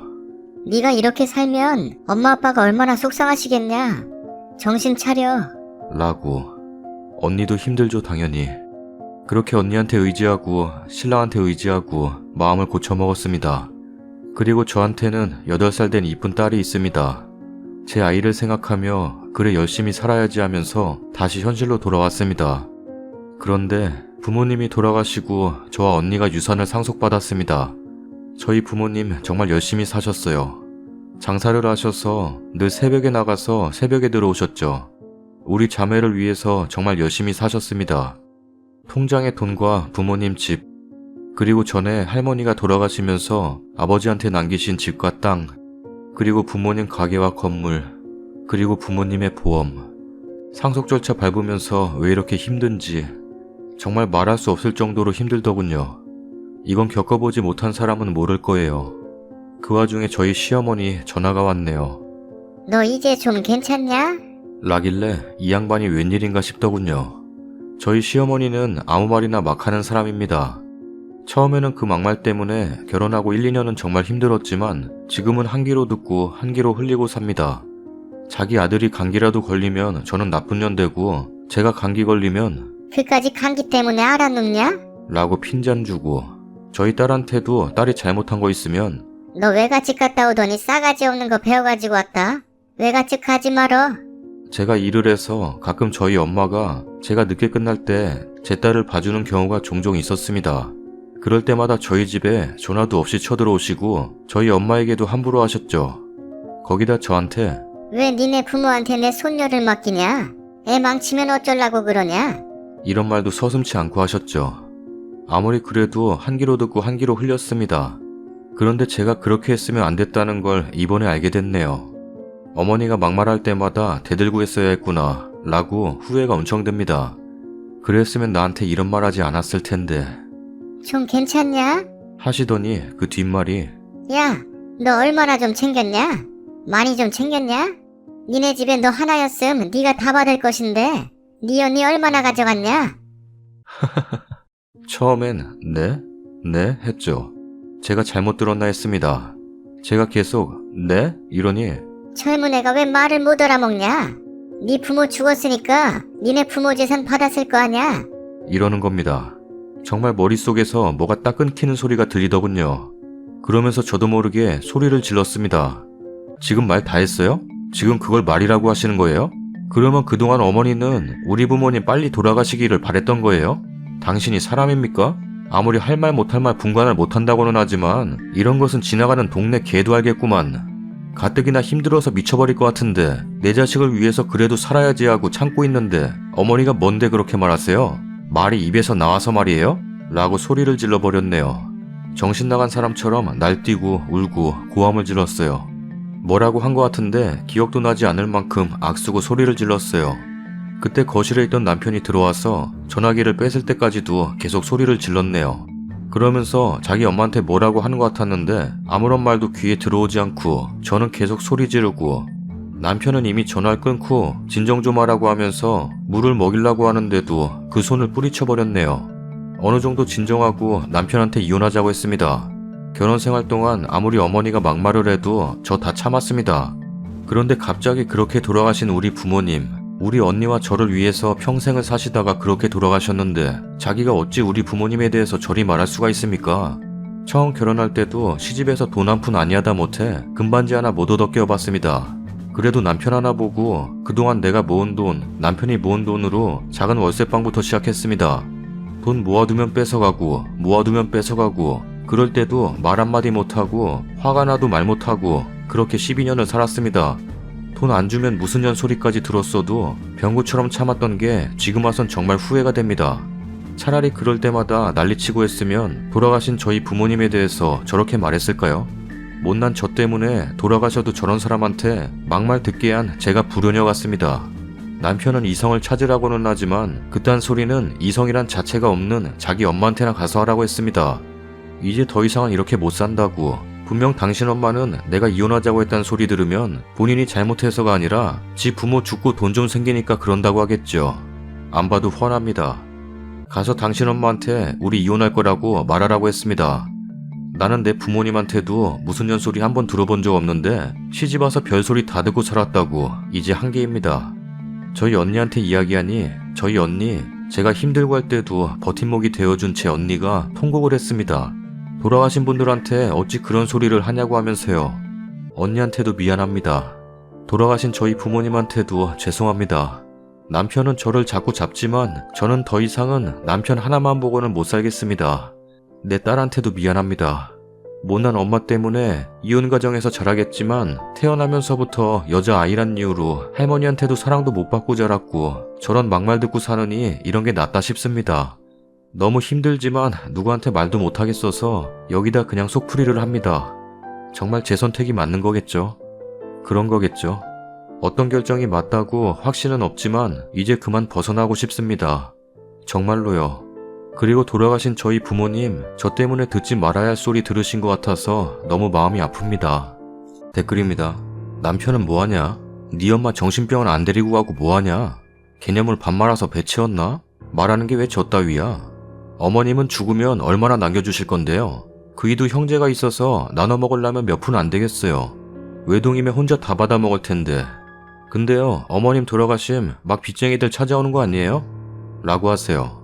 남편이야 뭔죄겠어요. 정신 나간 시엄니 밑에서 큰 게 죄지. 돈 가지고 뭐라 하면 유산은 재산 분할에 포함 안 된대요. 합의 이혼 못 하시겠으면 증거 갖고 필수인 거 아시죠? 녹음기 하나 준비하시거나 스마트폰이면 녹음 기능이 있을 텐데 녹음하셔서 녹취 떠서 증거 확보하셔야 될 것 같은데 그러려면 이혼은 당장은 무리겠어요. 화 가라앉히시고 언니네랑 딸내미 데리고 가까운 데로 여행 좀 다녀오세요. 시어머니 상대로 위자료 청구하세요. 신랑에게도 그동안 내가 니네 엄마한테 드린 돈이 있지 니만 옷까지 들고 시댁으로 가라 하고 아이 양육비 한 번에 달라고 하세요. 뭐 저런 정신나간 아줌마가 다 있는지. 추가 글입니다. 그냥 너무 답답한 마음에 글 쓰게 된 건데 많은 분들의 위로 정말 고개 숙여 감사드립니다. 글 쓰고 나서 12년의 세월을 돌이켜봤습니다. 결혼하고 아이 낳고 3개월 빼고 죽어라 일하고 아끼고 해서 간신히 전세로 돌리고 집 좀 사볼까 하고 돈 모으면 돈 뺏어가는 시어머니. 없다고 하면 무슨 년이라고 함부로 말했던 시어머니. 옆에서 그저 아무 말 없이 방관했던 남편. 내가 울면 같이 울던 내 딸. 친정 엄마가 아이 봐주고 있으면 그냥 쳐들어와서 사돈한테 아무 말이나 막 하고 집에서 부리는 사람처럼 대했던 시어머니. 집에 제사나 명절에 손 하나 까딱 안 하면서 이건 어쩌네 저건 어쩌네 하면서 무식한 친정에서 보고 배운 게 없어서 저 모양이라고 했던 시어머니. 내가 돈 모아서 장만한 전셋집에 자기 집인 것 마냥 퇴근하면 와 있는 시어머니. 그리고선 집에 일찍 안 들어온다고 살림을 하는 거냐 마는 거냐 하는 시어머니. 좋았던 기억은 단 한 번도 없었던 시어머니. 내가 어머니 때문에 힘들어하며 울 때도 참으라고만 했던 남편. 정말 이대로는 살고 싶지 않다고 언제까지 이렇게 살아야 하냐고 내 자식한테까지 저렇게 함부로 하는 시어머니와 안 보고 살고 싶었던 나에게 엄마가 본인 어릴 때 고생을 많이 해서 저러는 거라고 엄마가 저렇게 하는 거 당신이 힘든 거 아는데 나이 들으면 나아질 거라고 무조건 이해하라고만 했던 남편. 병구같이 그 남편 말을 믿었던 나. 말은 안 해도 내 딸이 저렇게 시집살이 하는 거 눈으로 보고 속으로 울었을 우리 부모님. 지금이라도 자식 노릇 하고 싶지만 너무 늦어버린 현실에 마음이 무너지고 저런 시어머니 그래도 시어머니라고 12년을 모시고 살았고 무조건 참으라고만 했던 남편을 병구처럼 이해했던 나. 12년의 세월 남은 것이라고는 그저 내 후회와 초라해져 버린 나. 많은 분들 제 딸 걱정해 주셔서 감사합니다. 하지만 이게 최선의 선택이라고 생각합니다. 저한테 하는 것처럼 제 딸한테도 저렇게 하셨고 이런 가정에서 살게 하는 것 또한 부모로서 할 짓이 아니라고 생각합니다. 더 이상 제가 겪은 아픔을 제 딸한테 되물림하고 싶지 않습니다. 제가 나중에 저의 이런 모습을 보고 엄마 왜 바보처럼 참고 살아 이러면서 속상해하는 딸의 모습 보고 싶지 않습니다. 제 딸한테 떳떳한 엄마가 되고 싶고 제 딸 더 이상 주눅 들고 살게 하고 싶지도 않습니다. 저는 12년의 세월을 버렸지만 제 딸은 그리 살게 하고 싶지가 않습니다. 아직 어릴 때 이혼하는 것이 현명하다고 생각합니다. 제 딸이 나중에 철이 들어서 자기 아빠를 미워하지 않았으면 합니다. 그나마 아빠에 대한 좋은 기억이 있을 때 그 사람과 헤어지는 것이 낫다고 생각합니다.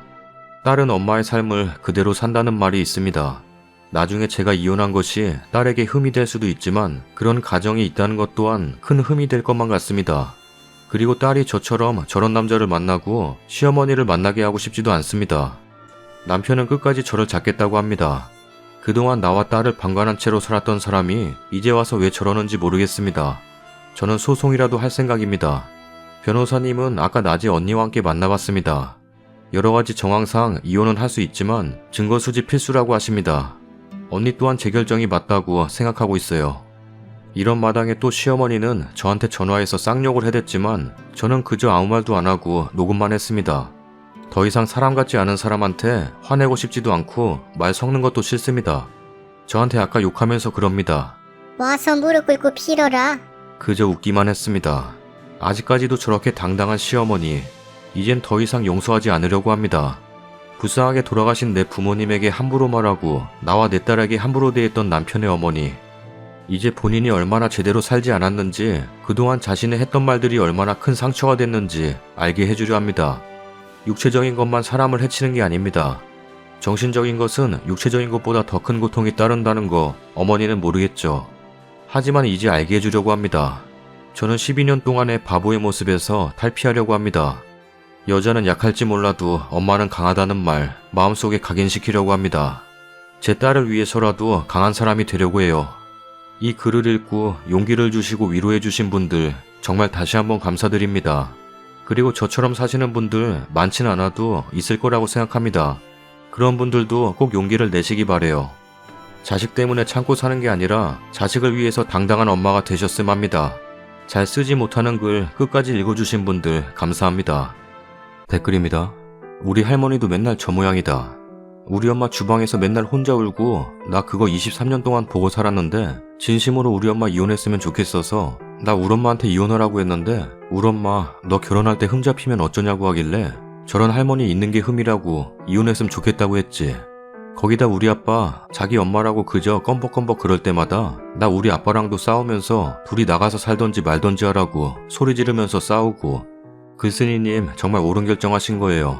만약 님이 평생을 참고 사신다면요 님 딸 저처럼 될 거예요. 저는 진짜 아빠랑 할머니 이 세상에서 없어져 버렸으면 좋겠다는 생각 매일 해요. 맨날 울고 사는 우리 엄마 불쌍하기도 하고 어쩔 땐 화도 나고 나 때문이라고 그러는 것도 싫고 엄마도 좀 웃으면서 살았으면 하는 마음이 간절해요. 님은 정말 옳은 결정하시는 거예요. 글쓴님 모습 전혀 초라하지 않아요. 오히려 본인을 위해 딸을 위해 사는 모습 너무 아름다워요. 귀하게 키운 딸 저런 대접받으며 결혼 생활하라고 곱게 키우신 거 아닐 텐데 부모님도 하늘에서 응원하시리라 믿어요. 그리고 제발 다시 마음 흔들리지 마세요. 남편이 뭐라고 하던 나중에 시모가 와서 빌던 절대 개의치 말고 이혼하세요. 아직 글쓴님 인생 아름답고 좋은 날들이 많을 텐데 절대 기죽지 마시고 행복하셨으면 좋겠어요. 여자는 약하지만 엄마는 강하다는 말 정말 마음이 뭉클해지네요.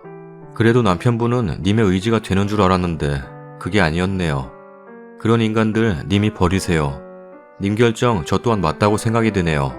잘 되실 거라고 꼭 응원할게요. 저희 할머니도 저희 엄마한테 막말이란 막말은 다 하고 본때가 없어 그렇다느니 되도 않는 트집 다 잡고 엄마가 시집와서 할머니가 저희 엄마한테 막 욕을 하더래요. 저희 할머니 욕 엄청 잘하셨거든요. 엄마가 처음엔 그 말이 무슨 말인지 몰라 옆집 사람한테 물었더니 욕하는 소리였대요. 결혼하고 얼마 안 있어서 외할아버지 일주기 되는 날이라서 간다고 했다가 짐 싸라고 난리 났었다고 하대요. 55년 전에 빚을 500만 원이나 졌더래요. 그래서 할머니는 밤에 야반 도주하시고 엄마 아버지가 남아서 원금이라도 갚겠다고 해서 오래 걸려서 삼촌들이랑 다 같이 갚았다고 하네요. 다행히 할머니랑은 같이 안 살아서 다행이었는데 할머니 성격이 아빠랑 똑같거든요. 그래서 할머니께서 맏아들이지만 너랑은 못 살겠다 하셔서 같이 안 사셨다네요. 저희 아빠가 할머니 성격, 그러니까 많이 쉴드 치고 그러시고 그래서 지금까지 엄마는 살아오셨던 것 같아요. 근데 엄마께서 할머니 돌아가신 지 3년 다 됐는데 지금까지도 할머니 생각만 하면 우라가 치민다고 하더라고요. 할머니 살아계실 때 엄마가 화병 걸려서 고생하기도 했어요.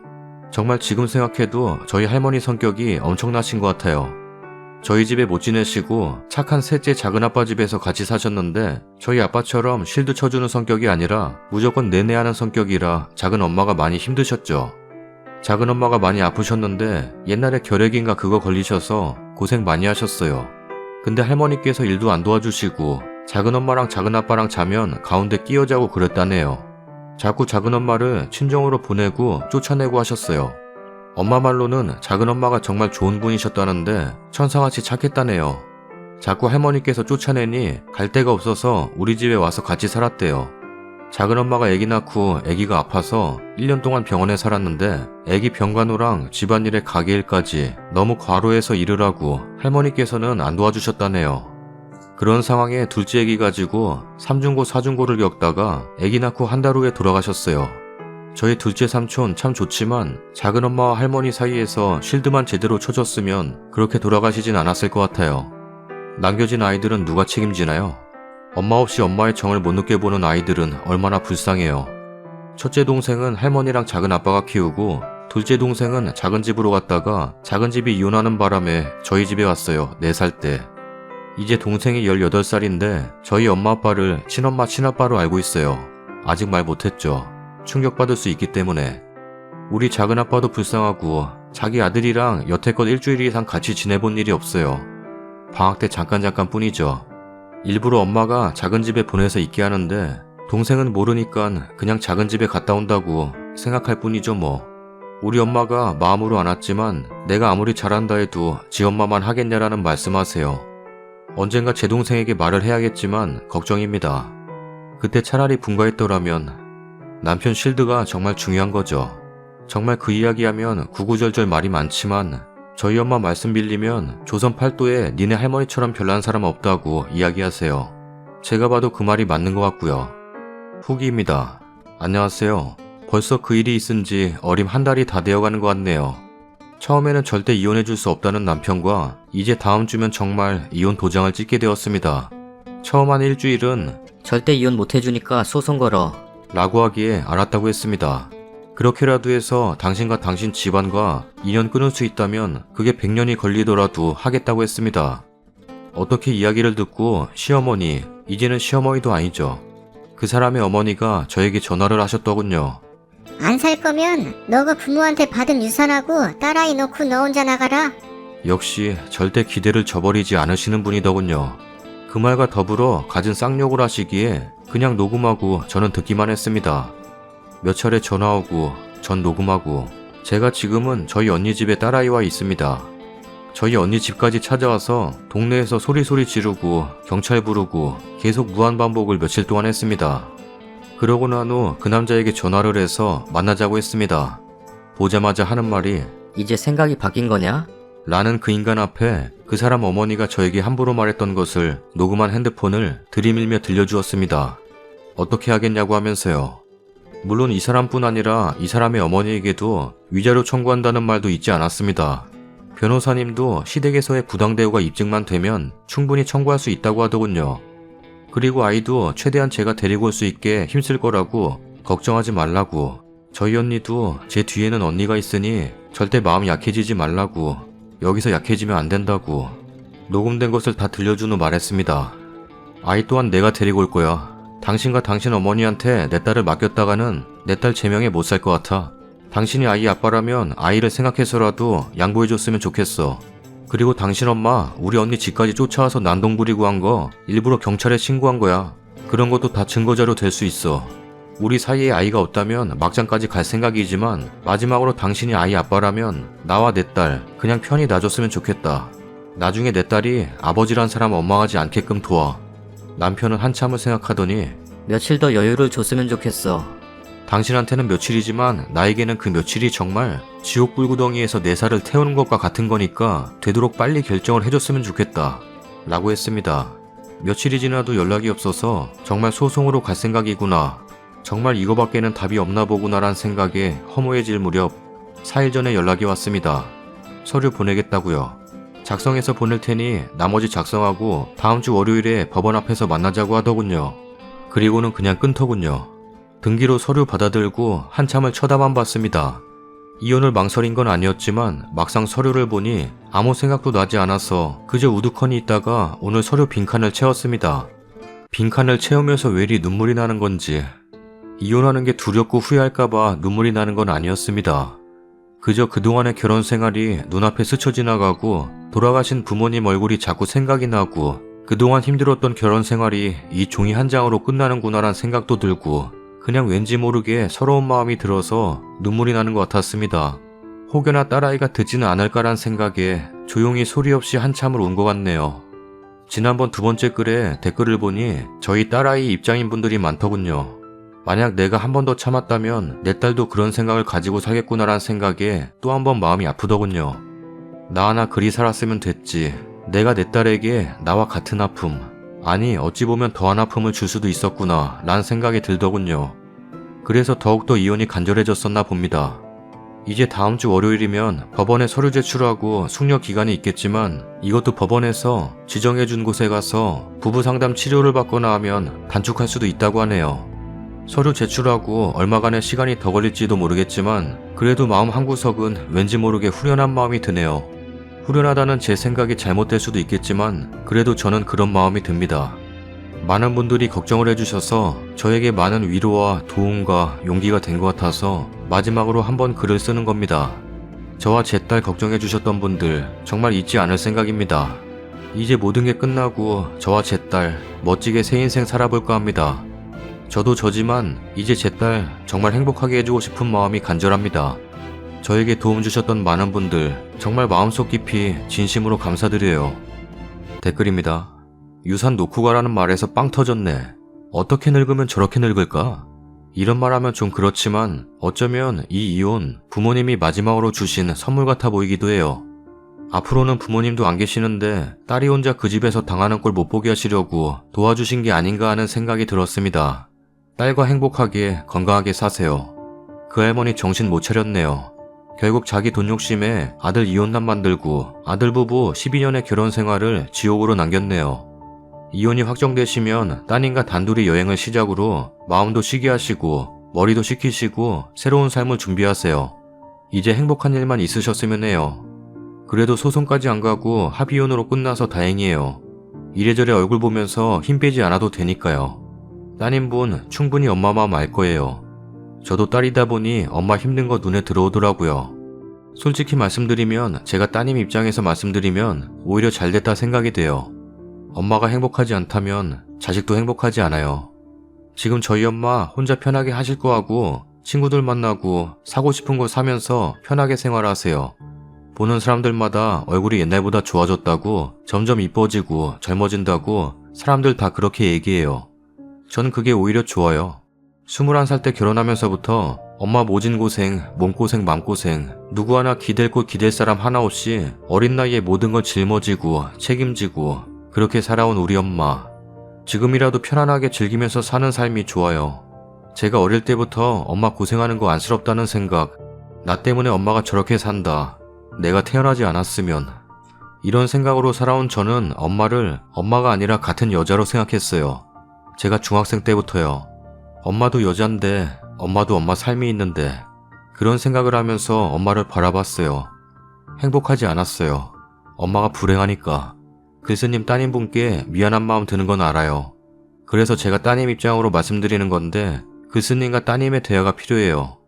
아빠와 이혼하게 되었다. 외할머니 할아버지 돌아가시고 친할머니께서 이런 말씀을 하셨다. 아빠도 유산이 탐이 났나 보다.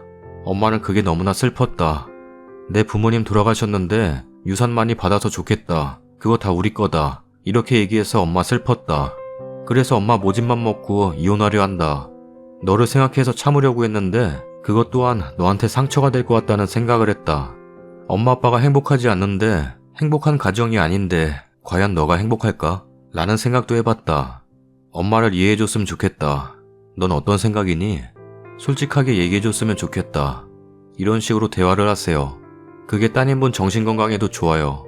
한 가족의 문제이자 어른들만의 일은 아닌 것 같으니 따님분도 생각이 있어요. 어떤 생각인지 마음을 열고 대화를 하세요. 잘 정리하시고 꼭 행복 되찾으세요. 베풀님 말씀대로 선물 받은 거라 생각하셨으면 좋겠어요. 내 딸, 내 손녀, 남은 인생 활짝 필 수 있도록 부모님께서 도와주신 것 같네요. 그리고 그 전 시무란 여자 또 난리치거나 하면 봐주지 말고 꼭 법적 대응하세요. 돈에 눈먼 사람이라 무슨 짓을 할지도 몰라요. 돈 욕심에 양육비라도 챙겨보려고 아이 내놓으라고 난리칠 수도 있어요. 미리 대비할 수 있는 것들은 준비해 놓으시고 양육권, 친권 문제 꼭 확실히 가져오시고 변호사 통해 각서 공정도 받아두시고요. 위자료도 받으셨으면 좋겠는데 어찌하시건 그 부분도 확실히 해두시고요. 지금까지 많이 우셨지만 앞으로는 웃는 일만 가득하시길 바랍니다. 다음 사연입니다. 안녕하세요. 저는 결혼한 지 2년 된 30살 여자입니다. 오늘 조금 황당한 일을 겪어서 적어봅니다. 저는 남편과 서울에 살고 있습니다. 남편은 원래 지금 저희가 살고 있는 집에서 시부모님들과 꽤 오래 같이 살았습니다. 저희가 결혼하면서 시부모님들은 집을 저희에게 주고 전라도로 내려가셨어요. 오래전부터 그렇게 하려고 생각하셨다고 하시더라고요. 집은 그냥 적당한 평수의 빌라입니다. 크지도 작지도 않은. 꽤 오래된 집이었는데도 도배장판만 바꿨는데 새집 같더라고요. 시부모님들의 도움을 받고 들어왔으니 마다하지 않았습니다. 감사했어요. 남편은 동갑이에요. 대학 졸업 전부터 사귀게 되었으니 5년 정도 사귀고 결혼했네요. 남편은 결혼 전 취업한 지 1년밖에 안 됐었고 저도 벌이가 변변치 않아서 시부모님이 해주시는 거에 정말 감사할 따름이었어요. 시부모님들과의 관계도 꽤 좋습니다. 저도 나름 싹싹하게 잘하고 시부모님들도 친딸처럼 잘해주세요. 가끔 한 번씩 전화 오셔서는 방구가 맛있는 거 많이 사주냐? 맛있는 거 안 사주면 엄마한테 말해. 혼꾸녕을 내줄 테니까. 거꾸로 됐죠. 보통 시어머니들은 본인 아들 밥 잘 차려주라고 야단인데 말이죠. 이번 추석 연휴가 꽤 길잖아요. 그동안은 거리가 멀다는 핑계로 몇 달에 한 번씩밖에 찾아뵙지 못했는데 이번에는 겸사겸사 2박 3일 정도 있으려고 생각했었어요. 근처에 경치 좋은 곳도 많아서 여행 간다는 겸 가려 했었어요. 근데 며칠 전 시어머니께 전화드리니 시어머니가 하시는 말씀이 이번 명절에는 오지 마라. 요즘 같은 때는 돌아다니는 거 아니다. 우리는 걱정 말고 집에서 푹 쉬어라. 그래도 어머니 추석인데 찾아뵐게요. 아니다. 오지 마라. 네 시애비랑 오붓한 시간 보낼란다. 라고 하시더라고요. 남편에게 말했어요.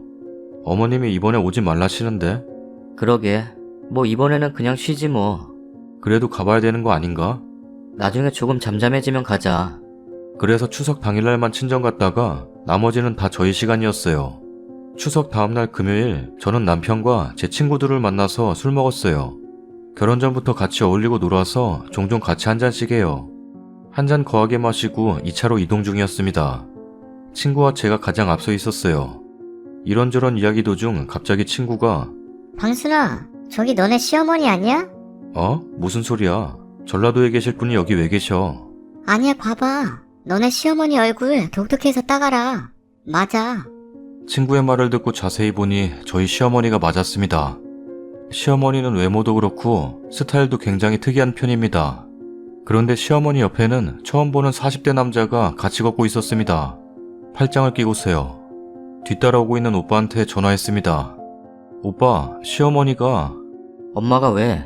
아니야, 일단 먹고 있어봐. 나 잠깐 어디 좀 다녀올게. 라고 말하고는 친구와 시어머니를 따라가 봤습니다. 시어머니와 시아버지는 인꼬 부부입니다. 시어머니가 실수를 저지르리라고는 상상도 할 수 없었습니다. 그냥 무슨 다른 이유가 있겠지. 그냥 아는 분이겠지. 내가 모르는 친척인가? 수십 년을 이 동네에서 사셨던 분이니 내가 모르는 친한 분인 건가? 불안한 마음은 현실이 되었습니다. 그 남자와 모텔로 들어가는 것이었어요. 엄마처럼 여기며 따랐던 그동안의 기억들이 다 거짓이 되는 순간이었습니다. 어쩌지? 남편한테 말해야 하는 건가? 모르겠다, 나도. 일단 들어가 보자. 모텔 안으로 들어갔습니다. 몇 분이세요? 방금 들어간 분들 몇 호로 가셨어요? 무슨 일이신데요? 아, 저희 부모님인데 뭐 갖다 드리려고요. 304호입니다. 감사합니다. 엘리베이터를 타고 올라가는데도 마음이 진정되지 않았습니다. 남편한테 전화했어요. 썰당 모텔 304호로 와. 뭔 모텔? 술 먹어야지. 잔소리하지 말고 와. 여기 시어머니 있어. 뭐? 알았어. 뭔 상황이래? 그러게. 일단 남편 올 때까지 기다리자. 어머니한테 뭐라 해야 할지 모르겠다. 10여 분 뒤 남편이 왔습니다.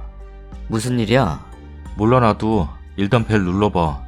벨을 눌렀더니 가운만 걸친 남자가 나왔습니다. 누구세요?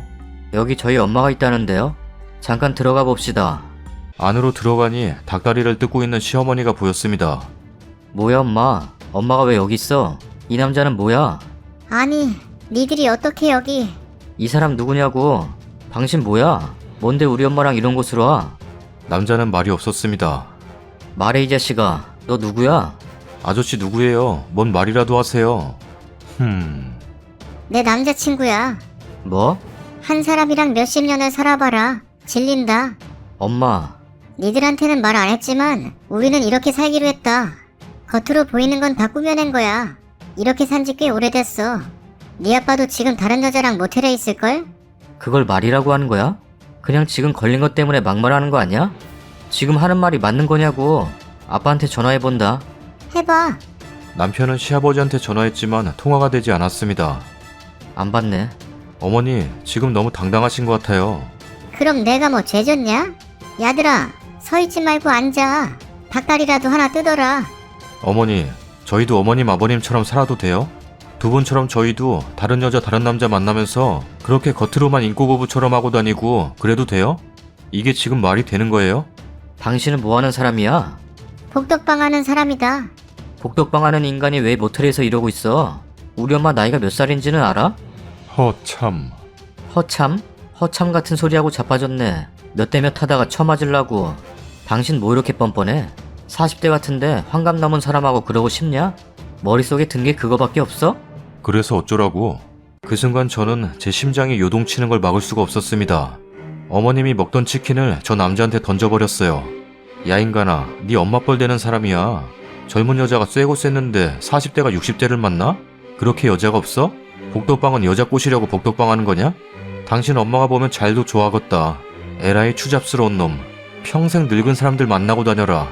엄마 앞으로 나볼 생각하지 마. 아빠도 마찬가지야. 당신 같은 사람들한테 태어난 게 너무 역겨워. 토할 것 같아. 가자. 그러고는 모텔을 나왔습니다. 옆에서 친구는 너무 심한 거 아니냐고 했지만 저는 잘했다고 생각해요. 남편도 저도 시어머니가 저럴 분이 절대 아니었어서 충격이 큽니다. 이제 시댁은 가지 않으려고요. 시어머니, 시아버지 둘 다 이제 평생 안 보려고요. 남편은 저에게 내가 미안하다. 좋은 모습만 보여줘야 되는데 우리 가족의 수치스러운 모습만 보여줬네. 앞으로는 내가 더 잘할게. 우리 엄마 아빠 없다고 생각할 거야. 그 대신 장인 장모님에게 잘할게. 내 부모라고 생각하고 잘해드릴 거야. 남편이라도 생각이 똑바로 박혀 있어서 다행이라고 생각이 듭니다. 피는 물려받았지만 남편은 절대 저런 마인드를 가진 사람이 아니거든요. 앞으로는 남편과 둘만의 시간을 오래 보낼 것 같아요. 댓글입니다. 그 복덕방 어디요? 40대가 60대 만나는 거 대박이네. 엄마 뻘 아닌가? 연예인도 아니고 쇼윈도 부부였네. 원래부터 막장 시댁이었으면 모르겠는데 인꼬 부부였다는데 저러니 충격이 크시겠어요. 외국도 아니고 저런 프리한 마인드로 산다는 게 참 이해가 되지 않습니다. 뭐 동의하에 저렇게 산다지만 자식 교육에 좋지는 않을 것 같아요. 남편이 성격이 시원시원해서 좋네요. 시댁은 정말 아예 가지 마시고 남편분과 오붓하게 잘 사셨으면 좋겠어요. 다음 사연입니다. 안녕하세요. 결혼 2년차고 30대 초반 동갑부부입니다.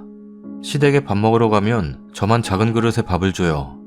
어느 정도냐면 적당히 5숟갈 뜨면 밥이 없어요. 저보다 2배 정도 되는 그릇에 다들 밥 먹고요. 일단 저는 키 170이고 몸무게는 59에서 60 왔다 갔다 해요. 그렇게 뚱뚱하지도 마르지도 않았습니다. 그리고 먹는 거에 비해 잘 안 찌고 대식가예요. 남편이랑 저랑 둘 다요. 둘이서 치킨 3마리 시켜서 나눠 먹고 보통 2마리 치킨 시키고 피자라지 한 판 시켜서 먹으면 둘 다 적당히 먹었네 정도? 근데 시댁 가면 어머니가 저만 작은 공기로 줘서 처음엔 엥? 그릇이 없나 보다 하고 그냥 먹고 덮어서 먹었는데 어머니가 으유, 많이 먹지 말아라. 여자가 많이 먹어서 좋을 거 없어. 이러면서 훈수하시길래 어머니 저 혼자 밥 5공기도 거뜬해요. 원래 그렇게 먹어요. 배가 커서요. 이러고 웃고 더 먹어요. 시아버지는 세아가 잘 먹는다. 라면서 생선살 발라주고 고기도 밥에 얹어주고 그래요. 근데 시어머니만 유독 제가 먹는 게 아까운지 그러더라고요. 시댁에서 밥 먹으러 오라고 일주일에 한 번은 꼭 말하는데 가깝기도 하고 시댁 음식도 맛있어가지고 또 딱히 불편하지도 않고요. 그래서 오라면 가서 밥 먹고 밥은 시아버지랑 시어머니 둘이서 차리시고 저희가 가면 다 세팅되어 있고 설거지는 남편이 하고 저는 시아버지랑 과일 깎아 먹어요. 그럼 시어머니는 아들 옆에 가서 아들 안 힘드니? 엄마가 할까? 이러고 저한테 와서는 너는 눈치가 없니? 귀한 아들 손에 물 묻히고 설거지는 네가 좀 하지. 밥 얻어먹었으면 밥값은 해야지. 이러세요. 원래 좀 시어머니가 얌체 같고 아들 사랑 끔찍하고 그래서 계속 숙이면 더 심할 것 같아서 그냥 말대답을 하거든요. 그래서 제가 어머니가 먹으러 오라 하셨잖아요. 저도 귀해요 어머님. 그리고 어머니 아들 설거지 완전 잘해요. 라고 받아치니까 그 뒤로는 저한테 하라고 안 하고 남편이 해요. 밥 먹을 때 저를 괴롭히는 게 다양한데 뭐 맛있는 반찬 아들이랑 시아버지 쪽으로 주는 건 너무 당연하고 저는 찬밥 주고 어쩔 때는 젓가락 없고 그냥 숟가락으로만 먹으라고 하고 그날 반찬이 잡채에다가 갈비 또 밥 먹기 직전에 저한테 심부름 시키고 시아버지나 남편한테 맛있는 거 다 먹게 하고 저 오면 없는데 어쩌니? 이러고 남편이랑 시아버지한텐 더 있으니까 많이 먹어. 라고 합니다. 그래도 시아버지나 남편이 커버 쳐줘서 별 문제 없이 먹을 거 다 먹으니까 아예 작은 밥 공기에 밥 주시네요. 그래서 일부러 거슬리게 두세 번 왔다 갔다 하면서 밥 퍼먹고 와 너무 맛있어요 하고 먹으니까 시어머니가 야, 너 자꾸 그럴래? 이러면서 극대노하시길래 아니 밥이 더 먹고 싶어서요 하니까 적당히 해야지. 이러면서 일어나서 안방에 들어가시더라고요. 그래서 셋이서 마저 먹고 그날은 시아버지가 일찍 가라 하셔서 집 가면서 남편이랑 곱창 먹고 배 채웠는데 어제 시댁에서 또 오라시길래 안 간다 했다가 시아버지께서 시엄마가 화해하고 싶다고 하니까 와달라 해서 갔어요. 한우 세트 사서 갔더니 시어머니가 이번엔 남편이랑 똑같은 그릇에다가 주셨는데 참나 밥그릇 밑에 반 정도가 물을 잘라서 무로 채웠더라고요. 그래서 나만 알게끔 괴롭힌다고 생각이 들어서 물을 와그작 씹었더니 남편이 엥? 자기 뭐 먹어? 이래서 응? 아 자기 밥 밑에 무 들어있을 거야 나 그거 먹어 하니까 밥을 막 뒤지더니 엥? 없는데? 나만 주신 건가 보네. 어머니 저는 생무는 좀 그래서 못 먹겠어요 하니까 시아버지가 당신 진짜 뭐 하는 거야 지금? 며느리 입에 들어가는 게 그렇게 아까워서야 되겠냐? 이런 식으로 할 거면 왜 자꾸 밥 먹으러 오라고 불러? 안 오면 죽는 소리 나야 되고 정말 이상하다. 며느리 들어오고 나서부터 자꾸 유치하게 군다. 동네 창피하고 며느리한테 너무 미안하다 정말. 라면서 막 윽박 지르고 시어머니는 우시면서 노려보더라고요. 그래서 진정하시라고 하고 자리 파하고 집에 왔어요. 시아버지가 전화와서 어머니한테 단단히 일렀으니까 다음부터 치사하게 먹는 걸로 안 그런다고 정말 미안하다고 둘이서 맛있는 거 사 먹으라고 계좌로 돈 보내준다더라고요. 거절했는데 귀엽고 보내셔서 그거로 족발보쌈 시켜 먹었어요. 시어머니한텐 연락 없고 저도 안 했고 남편도 앞으로 가기 싫으면 안 가도 된다고 고생했다면서 그러더라고요. 먹는 거로 저 차별하는 건 알았는데 물을 깔아놨을 줄이야. 이거 예전에 무슨 TV에서 본 것 같은데 참나 그냥 웃겨요 이제는. 이번 주 주말에 시아버지랑 애견 카페 가기로 했는데 시어머니가 저 만나지 말라고 한다네요. 다들 시댁에서 밥 잘 드시나요? 댓글입니다. 실제로 저런 집이 있긴 있더라고요. 저희 언니 시댁도 형부 앞쪽에만 맛있는 반찬 몰아주고 언니 앞쪽엔 다 야채뿐. 고기 좀 집어먹으려고 하면 시어머니가 눈치 주면서 넌 여자애가 육식을 해서 어디다 쓰냐?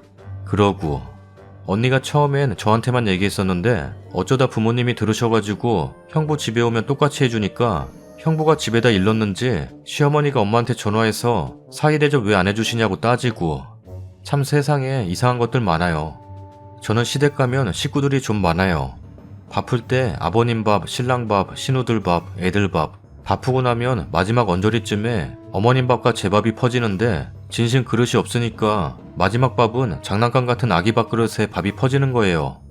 어머님이 밥을 푸시고 제가 그릇을 나르는데 차마 장난감 그릇에 담겨있는 밥을 어머님 드릴 수 없으니 제자리에 놔두면 신랑이 얼른 자기 밥과 제 밥을 바꿔서 먹어요.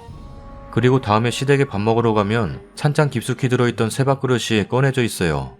자기 아들이 또 장난감 그릇에 밥 먹는 모습을 차마 볼 수는 없으셨겠죠. 저희 시어머니도 이런 사람인데 시댁 가면 반찬 그릇 그 여러 개 담을 수 있게 이어진 반찬 그릇을 사용하는데요. 제 반찬만 상한 거 줍니다. 아니면 꼬다리나 짜투리 같은 것만 주고 밥도 마찬가지고요. 저도 문어는 아니지만 제 밥 아래쪽 반절이 보리밥이었고 위에 반만 쌀밥이었어요. 그런 분 생각보다 많습니다. 주변에도 밥 가지고 그러는 시엄마 이야기 많이 들어요. 공감되네요. 우리 시모도 저런 편이에요.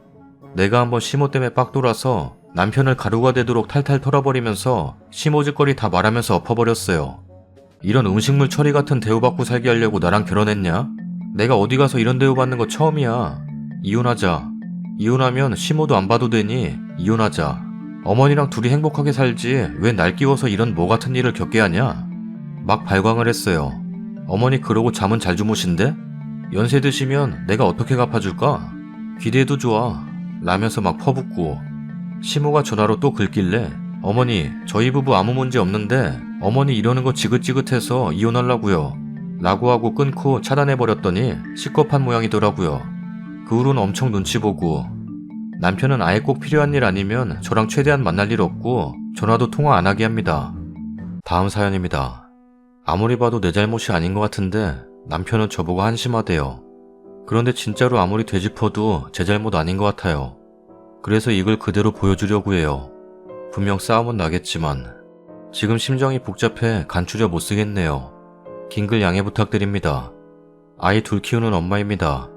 오늘 남편도 일찍 집에 오고 큰아이가 고기가 먹고 싶다 하고 저도 먹고 싶어서 남편을 졸랐어요. 같이 큰 고깃집에 갔어요. 가서 고기 시키고 남편은 굽고 저는 챙겨온 이유식 작은아이 먹이고 있었어요. 간간히 큰애가 칭얼거리면 고기 잘라서 주고 애 울까 싶어 달래고 정작 고기 한 3점인가 먹었을 거예요. 남편은 그 사이 실컷 구워서 술도 한잔 시키고 다행히 작은애는 먹으면 바로 자는 편이에요. 큰애도 폰 지어주니까 조용해지고 고기 얼마 남지도 않아서 1인분 더 시키자 하니까 남편이 투덜대더라고요. 그래도 꿋꿋이 시켰어요. 원래 자기 배부르면 그걸로 끝이다 생각하는 사람이라 포기했어요. 아마 여기까지면 괜찮았을 거예요. 배부르게 잘 먹었다 생각하고 말았을 거예요. 근데 사람 심보가 이상한가 봐요. 문제는 제 옆 테이블에 어떤 부부가 들어오면서 말썽이 생겼어요. 좌식 테이블 2개 붙여놓은 고깃집이었어요. 사람도 꽤 많았고 비어진 곳이라 앉았나 봐요. 그쪽은 남녀 둘의 애기 하나. 처음엔 애기 보면서 저 집도 힘들겠다 이러고 말았어요. 저희 고기가 먼저 나와서 굽기 시작하고 얼마 뒤에 그쪽도 고기가 나왔어요. 괜히 같은 애 키우는 집이라 시선이 갔어요. 사실 심심하기도 했고요. 남편은 제가 구워놓은 고기 계속 집어먹으면서 술 마시느라 바빠서 티 안 나게 구경했어요. 식사 때라 그런지 그쪽도 남자가 고기 굽고 여자가 무슨 작은 통에 든 이유식으로 애기 밥을 먹이기 시작했어요. 그런데 거기서부터 저랑 상황이 다르네요. 남자 밥 먹으면서 계속 여자한테 쌈을 싸주더라고요. 진짜 쉴 새 없이 싸주고 여자는 당연하다는 듯 받아먹고 가게가 좀 소란스러워서 내용은 정확히 모르지만 둘이 계속 얘기도 나누고요. 그러다 남자가 남은 고기를 다 굽더니 아기를 받았어요. 여자는 그제야 공깃밥 열어서 밥을 먹으면서 간간히 남자한테 쌈을 싸주더라고요. 그거 바라보는데 기분이 진짜 묘했어요. 같은 상황인데 비슷한 처지인데 왜 이렇게 나랑 다를까? 고기가 진짜 먹고 싶었는데 별반 맛도 느껴지지 않았어요. 거기다 대놓고 남편은 적당히 먹어. 언제까지 먹을 거냐? 라고 타박하더라고요. 자기 술 다 먹었다 이거죠. 밥맛도 떨어지고 그대로 젓가락 놓으니까 또 구박해요. 다 먹지도 못하면서 왜 시키냐? 랍니다. 진짜 목 끝까지 말이 새 나왔는데 애들도 있고 해서 참았어요. 집에 와서 애들 재우고 심란해서 맥주 한 캔 마시고 있는데 와서 시비를 겁니다. 표정 왜 그따위냐? 기껏 고기 먹여놨더니 사람 불편하게 왜 틱틱대냐? 거기서 터졌어요. 제가 하소연했어요. 당신 고깃집 가서 뭐 했어? 그렇게 배 터지게 먹을 동안 내가 몇 점이나 먹었는지 알고 있냐? 애가 둘이면 1명 정도는 당신이 돌봐야 하는 거 아니야?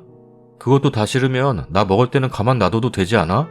왜 매번 뭐 먹으러 가면 폰 보느라 바쁘고 술 먹느라 바쁘다가 지루해지면 빨리 일어나자고 재촉하는 거야? 남편은 저를 어이없게 바라보더니 성질내더라고요. 욕은 안 하고 그냥 얼굴 시뻘개져서 기껏 생각해서 귀찮아도 좋은데 데려가줬더니 고마워하지는 못할 망정 배가 불렀네. 옆 테이블 봤냐? 거긴 남자가 계속 쌈 싸주더라. 못 먹는 거 뻔히 아니까 챙겨주더라. 당신은 그런 거 해봤어? 집 앞 지가 못 먹는 건 병구 아니냐? 너가 애야? 왜 딴 집이랑 비교해? 그럼 나도 비교할게. 그 여자 못 봤냐? 애 낳고도 그리 날씬하더라. 너는 뭐냐? 너는 나 쌈 한번 싸준 적 있냐? 저 그리 뚱뚱하지 않아요. 그래, 그 여자 말랐어요. 그래도 저도 아직 50대 몸무게 유지하고 있어요. 그리고 먹을 때 쌈 몇 번 싸주다가 낯간지럽게 뭐야? 치워라. 라고 해서 이제는 안 주고 있었어요. 아니 제가 큰 걸 바랬나요? 정 애보기 싫으면 같이 좀 대화라도 하면서 놀자니까 제가 먹는 게 너무 느리다 하고. 당연히 느리겠지. 자기는 내가 애 먹일 때 실컷 다 처먹은 후니까. 저보고 욕심 많은 년. 배가 쳐 불렀다. 내가 너한테 고기 구우라고 시켰냐? 쌈을 싸달라고 했냐? 지 혼자 다 먹지도 못할 거 꾸역꾸역 시켜먹고 살만 쪄놓고 다시는 고깃집 데려가나 보자. 라면서 문 쾅 닫고 들어가 버리네요. 항상 이랬어요. 서운해서 말하면 잔소리한다고 듣기 싫다 하고 싫은 말하면 그대로 피해버리고 더 화를 내버려요. 조곤조곤 설명도 해보고 울기도 해보고 화도 내봐도 끝까지 제가 못된 여자네요. 그렇게 혼자 식탁에 앉아서 곰곰이 생각을 했어요. 내가 나쁜 걸까? 내가 욕심부린 걸까? 근데 아닌 것 같아요. 남편 말 중에도 맞는 건 있는 것 같아요. 그 부부가 오지 않았다면 저는 혼자 고기 잘 구워 먹고 배부르게 기분 좋게 집에 왔었을 것 같아요. 그냥 조금 많이 서러워요. 진짜 서러워요. 생각해보니 결혼하기 전 내가 꿈꾸는 가족은 이런 게 아니었던 것 같은데 나도 오손도손 대화하고 서로 입에 넣어주고 이런 걸 꿈꿨던 것 같은데 어느새 너무 많은 게 달라진 것 같아요. 진짜 우울하네요. 맥주 마시다 쓴 글이라 횡설수설해요. 생각해보니 남과 비교한 것도 잘못된 것 같은데 기껏 기분 좋게 외식하고 온 남편이 제가 틱틱댄 걸 보면 화가 날 수도 있는 것 같은데 이상하게 서럽네요. 제가 잘못했다면 남편에게 사과하려고 해요. 반대라면 제 입장을 이해시켜주고 싶어요. 나도 고기에 술 먹을 줄 아는데. 댓글입니다. 그 와중에 남의 집 와이프 날씬한 건 캐치했어. 소름. 내가 날씬하고 예뻤으면 너랑 살겠냐고 하시지. 식당 가서 밥 먹는데 딱 님 남편 같은 사람 봤어요. 애엄마는 애들 둘 밥 먹이느라 한 수저도 못 드는데 앞에 앉은 남편 놈은 느긋하게 핸드폰 보며 밥 먹고 반주하고 불판에 고기 몇 점 안 남기고 다 처먹더니 핸드폰 삼매경에 빠져 히히덕거리고 애엄마 겨우 애들 밥 먹이고 몇 점 안 남은 고기랑 된장찌개에다 허겁지겁 밥 먹더만요. 그거 보고 우리 시댁 식구들 다 욕합디다. 남자 못됐다고. 여자가 밖에서 나온 애들도 아닐 텐데 저러고 사는 여자도 불쌍하다고. 우리 집 남자들 절대 저러지 말라고. 에휴, 마음이 아프네요. 님 남편이 애 안 봐주고 부인 안 먹여준 거 말고 애초부터 더 잘못된 게 하나 있어요. 몇 번이나 나오는 저 단어. 고깃집에 데려갔다? 기껏 고깃집 데려갔더니 다시는 데려가나 봐라? 대체 이게 뭐죠? 고깃집을 데려가는 게 남편의 권한이고 여자는 남편이 데려가 줘야만 갈 수 있는 고깃집에서 황송하게 고기를 먹는 거예요? 나 참. 지금 님 남편은 내가 벌어온 돈으로 집에서 편하게 살림하는 마누라니까 라고 생각해서 저리 하대하고 종부리듯이 하는 모양인데요. 그만해요. 알아주지도 않는 고생하면서 종대접 받지 말아요. 애들 어린이집 보내고 일 나가세요.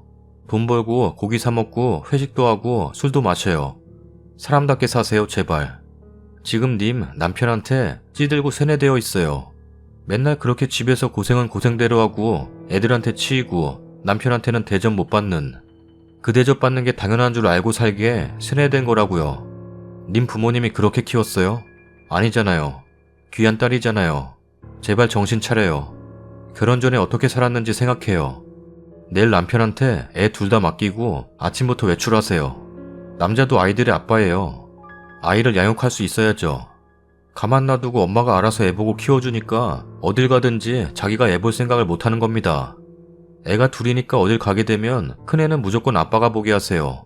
당신이 밥 안 먹이면 큰애 쫄쫄 굶게 되는 거고 나중에 배고프다 그러면 당신이 애 밥도 따로 챙겨 먹어야 할 테니까 한번 먹일 때 제대로 잘 먹이라고 하세요. 후기입니다. 딱히 후기라고 할 내용은 없지만 생각보다 훨씬 많은 댓글에 감사의 말이라도 전하려고 남깁니다. 우선 글은 남편에게 보여줬어요. 계속 대면대면하다 오후 느지막이 보여줬어요. 뭐냐고 묻길래 그냥 읽어봐라 했고요. 그렇게 한참 읽던 남편 얼굴이 점점 벌개지길래 또 화를 내겠구나 생각했어요. 어제 맥주 마시며 생각나는 대로 막 써내려간 탓인지 글 중에 처먹는다라는 표현이 있었네요. 남편이 그거 보고 이게 할 소리냐? 처먹어? 라며 성질을 냈어요. 그래서 그것만 보지 말고 달린 댓글들을 보라고. 그랬더니 다 쓸데없다며 꼴도 보기 싫다고 밖으로 나가버렸어요.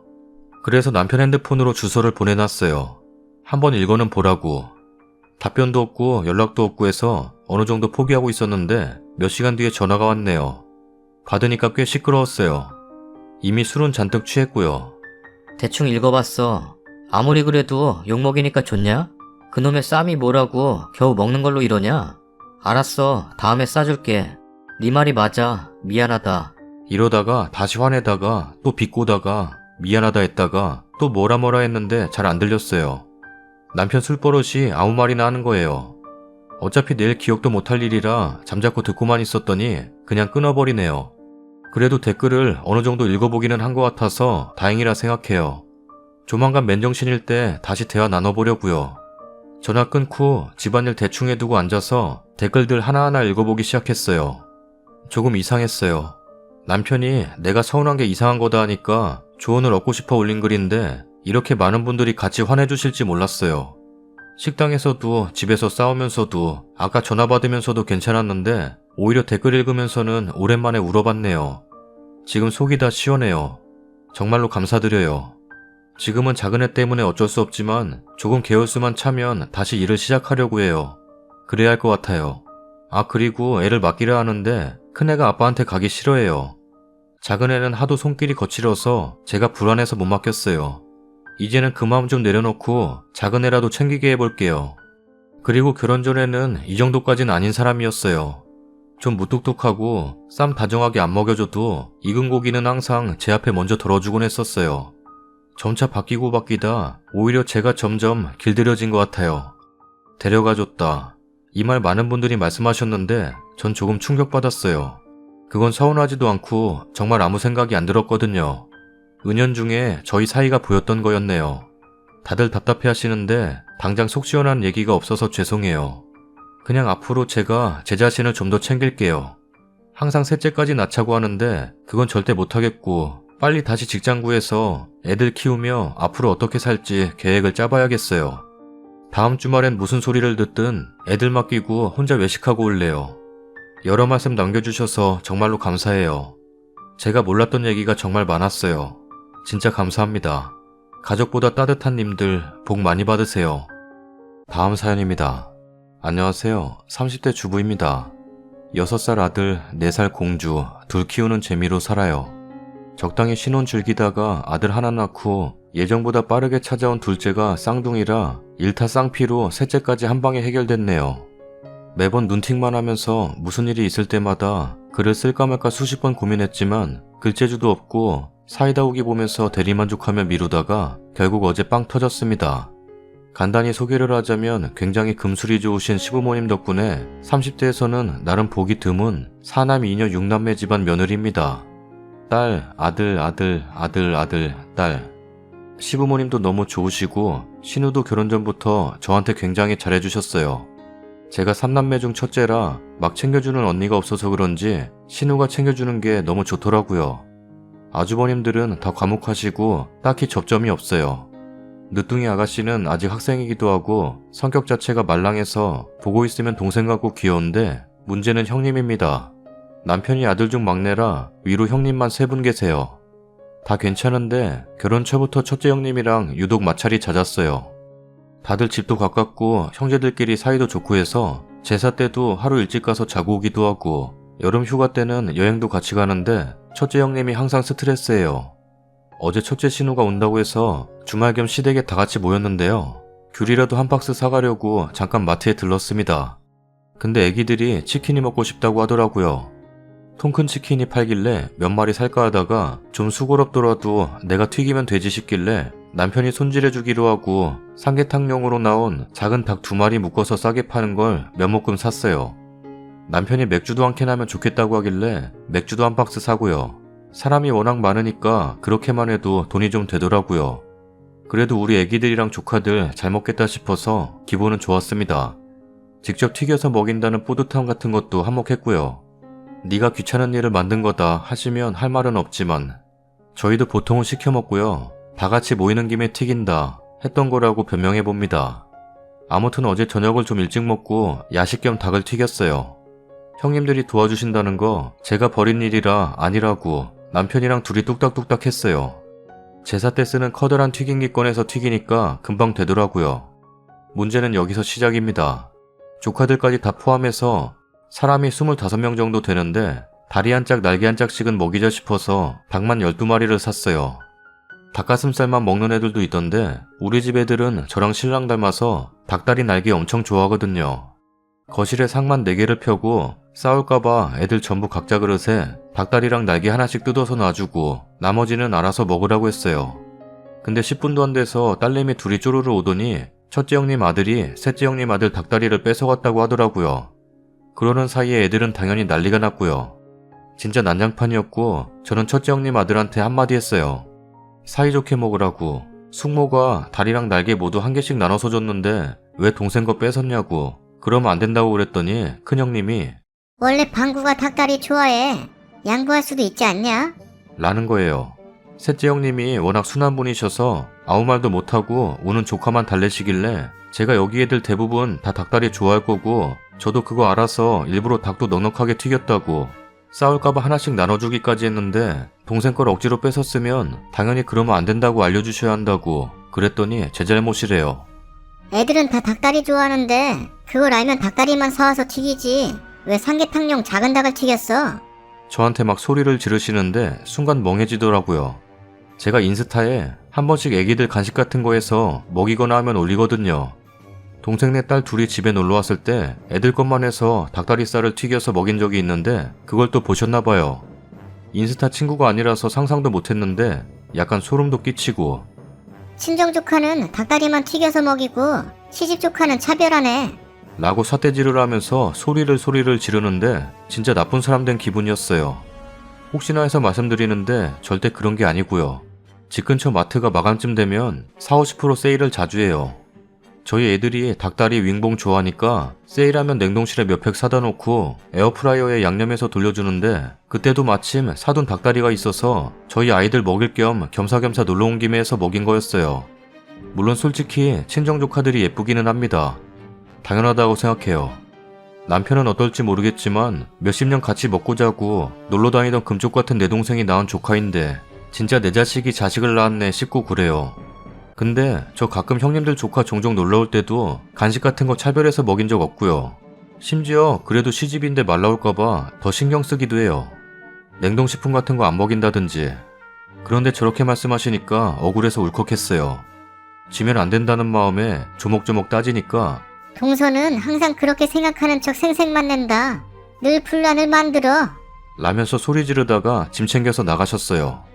아주버님이 저한테 미안하다고 하시고 급하게 쫓아가셨는데 괜히 오랜만에 모여서 그놈의 닭튀김 때문에 분위기 싸해진 게 죄송하기도 하고 그랬네요.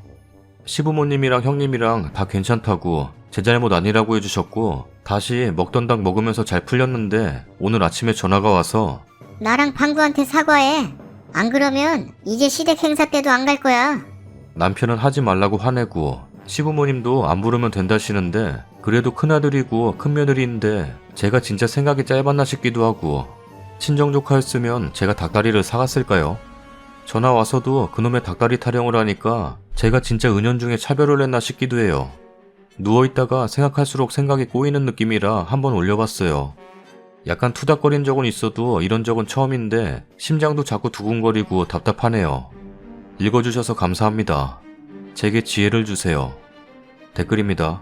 다들 사과할 거 없다는데요? 형님, 애도 아니고 우길 거룩이에요. 솔직히 기분 확 상했었는데 모두들 제 잘못 아니라고 그러셔서 넘어가는 거예요. 형님이야말로 이번 일 반성하시고 다신 그러지 마세요. 막말로 시집 안 왔으면 저랑 남남인데 지킬 건 지켜야죠. 저도 사과는 됐고 앞으로 조심했으면 하네요. 애들도 키우면서 지킬 건 지켜야죠. 하고 끊어요. 본인이랑 아들한테 사과하라고? 안 그러면 이제 시댁 행사 때도 안 올 거라고? 사과는 형님이 하셔야죠.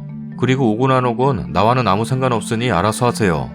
내가 닭 튀기는 동안 형님 그렇게 다리 먹이고 싶으면 슈퍼 뛰어나가서 사왔으면 됐을걸. 아무것도 안 하고 먹기만 하고 왜 불만이세요? 라고 하세요. 그리고 더 이상 대꾸도 하지 마요. 순한 사람들 사이에 왕처럼 살다가 바른 소리하는 막내 동서 들어오니 빡치나 봐요. 가족한테 왜 일진짓인지. 미안하지만 큰며느리가 장손 인성을 개망난이로 만들고 있습니다. 저거 저 상태로 크면 사랑구실 못해요. 사과를 하면 정말 잘못이 되는 거죠. 당당히 말하세요. 오시던지 말던지 그건 형님의 선택이니 상관 안 해요. 그리고 저를 보러 오는 것도 아닌데 저한테 할 말은 아닌 것 같네요. 그리고 아이가 남의 음식 욕심내면 어른으로서 가르치는 게 맞죠. 남에게 피해를 주는 건 그릇된 행동이란 걸 가르치는 게 맞아요. 그게 어른이니까 하는 거죠. 오히려 형님이 아이에게 이기심을 가르치는 건 아닌지 고민하셨으면 해요. 주변에 물어보셨으면 좋겠네요. 과연 형님 행동이 옳은 행동인지 꼭 물어보세요. 라고 보내세요. 아니 형님이란 작자 완전 무개념이고 지는 무슨 시댁 사람들이 더 친근하고 예뻐 보이는가 보네요. 하는 꼴 봐서는 지도 시댁 맏며느리 짓 하기 싫어서 겁나 꼼수 부리는 거로밖에는 내 눈은 안 보이는데 당연히 자기 핏줄이 자기 형제 조카가 더 이뻐 보이는 건 지극히 당연한 거 아닌가요? 지는 안 그런 줄. 지도 만약에 남편네 조카와 자기 친정조카 중 한 조카에게만 상품권 준다면 지도 냉큼 자기 친정조카한테 줄 거면서 지는 아닌 척하고 있네. 아니 그렇게도 지 자식이 귀하다면 그까짓 거 요즘에 치킨집들 닭다리 날개 위주로 튀겨주는 집들도 많던데 그거 끽해봤자 2만원도 안 들어갈 텐데 이것만 먹고 엄마가 집에 가면 닭다리 치킨 시켜주겠다고 하겠다. 형님은 지가 꼴에 맏며느리 짐지기 싫었는데 이참에 안 줘도 되고 남은 며느리들만 화목하게만 잘 지내면 시부모님도 그걸 더 바라시겠다. 자식이 하나만 있는 것도 아니고 민폐짓 따위 하는 며느리는 시부모님도 싫어하지. 후기입니다. 자고 일어났더니 톡선이라는 말이 이럴 때 쓰는 거구나. 댓글 몇 개 달릴 줄 알았는데 다들 관심 가져주셔서 감사합니다. 우선 자작이라든지 안 믿기신다는 분들이 몇 분 계셔서 네, 뭐 거기까지는 제가 어떻게 해드릴 수 있는 부분이 없네요. 본인 주변에 그런 사람이 없다고 해서 남들 주변에도 그런 사람이 없는 건 아니라는 점, 언제나 세상 어딘가에서는 믿기 힘든 일들이 일어나기 마련이랍니다. 전부터 마찰이 잦았다고 했던 것도 대충 말해보자면 첫째 형님네 아들이 평소에도 장난기가 많아요. 여름에 계곡에 갔을 때 혹시나 해서 애들 튜브를 전부 노끈으로 엮어서 평상에 고정시켜뒀었어요. 제가 어릴 적에 계곡에서 한번 떠내려갈 뻔했던 걸 거기 계시던 다른 아저씨가 구해주신 적이 있거든요. 만약에 그분 없었으면 저랑 동생은 물에 빠져서 큰일이 날 수도 있었겠죠. 그 이후로 저희 집은 항상 아이 동반해서 물가에 가면 꼭 튜브랑 엮을 끈을 챙겨요. 저도 처음 시댁 여행에 참여하면서부터 우리 애들 튜브 먹는 김에 하는 마음으로 바다 계곡 등등 갈 때 노끈 챙기기 시작했는데 그때도 한 소리 하셨던 분이에요. 사람도 많고 노는 지역이랑 깊은 지역 나눠져 있는데 유난이라고요. 그래도 꿋꿋하게 묶었어요. 애기 아빠가 같이 들어가기는 하지만 애들이 워낙 많기도 하고 사실 애들 사고 나는 건 진짜 아차하는 그 순간이잖아요. 점심쯤 고기 구워서 먹이려고 애들더러 나오라고 부르고 초딩 조카 몇 명이 이따 라면 먹는다고 더 노는 와중에 일이 터졌어요. 첫째 형님네 아들이 셋째 형님 딸이랑 동갑인데 셋째 형님 딸을 놀린답시고 가위로 노끈을 잘라서 밀어버린 거예요. 깊은 쪽으로. 다행히 계곡이 사람 노는 계곡이라 돌담 같은 게 쌓여 있었고 떠내려가는 와중에 걸렸길래 식겁해서 데리고 나왔어요. 이때는 셋째 형님도 너무 놀라서 화내셨고 저도 그때 무서웠던 기억이 나서 숙모가 위험할까봐 끈으로 묶어뒀는데 그걸 왜 잘랐냐고 좀 다그쳤어요. 그때도 첫째 형님은 별로 위험하지도 않은 계곡에서 괜히 끈을 묶었다가 푸니까 애들이 더 겁을 먹는 거라고 그렇게 감싸고 키우면 안 된다고 저한테 되려 화내셨어요. 물론 어른이 빠져서 잘못될 정도는 아니었지만 아이들은 다르잖아요. 뭐 이것 말고도 제 선에서는 이렇게 비상식적인 행동이 많았어요. 아무튼 오늘 일어나서 글 찬찬히 읽어보고 배대까지 확인한 다음 연락을 드렸어요. 내용을 외우려고 몇 번 곱씹어 보기도 했고요. 형님, 이전부터 방구랑 방순이 너무 감싸고 도시는데 그거 정말 올바르지 못해요. 남의 것은 함부로 빼앗으면 안 되는 거고 생활하면서 뭐든 마음대로 할 수 없다는 거 가르치셔야죠.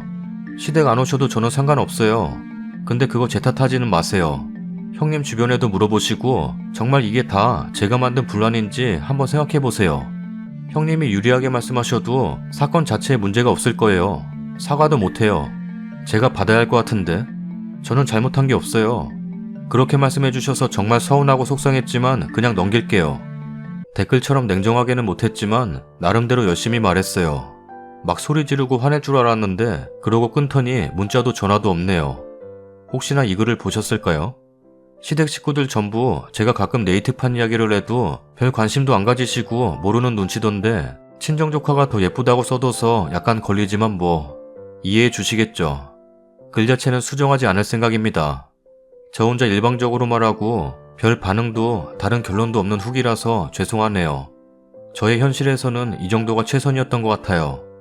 여러분들에게는 사이다가 아니었지만 제 입장에서는 여러분들이 사이다였네요.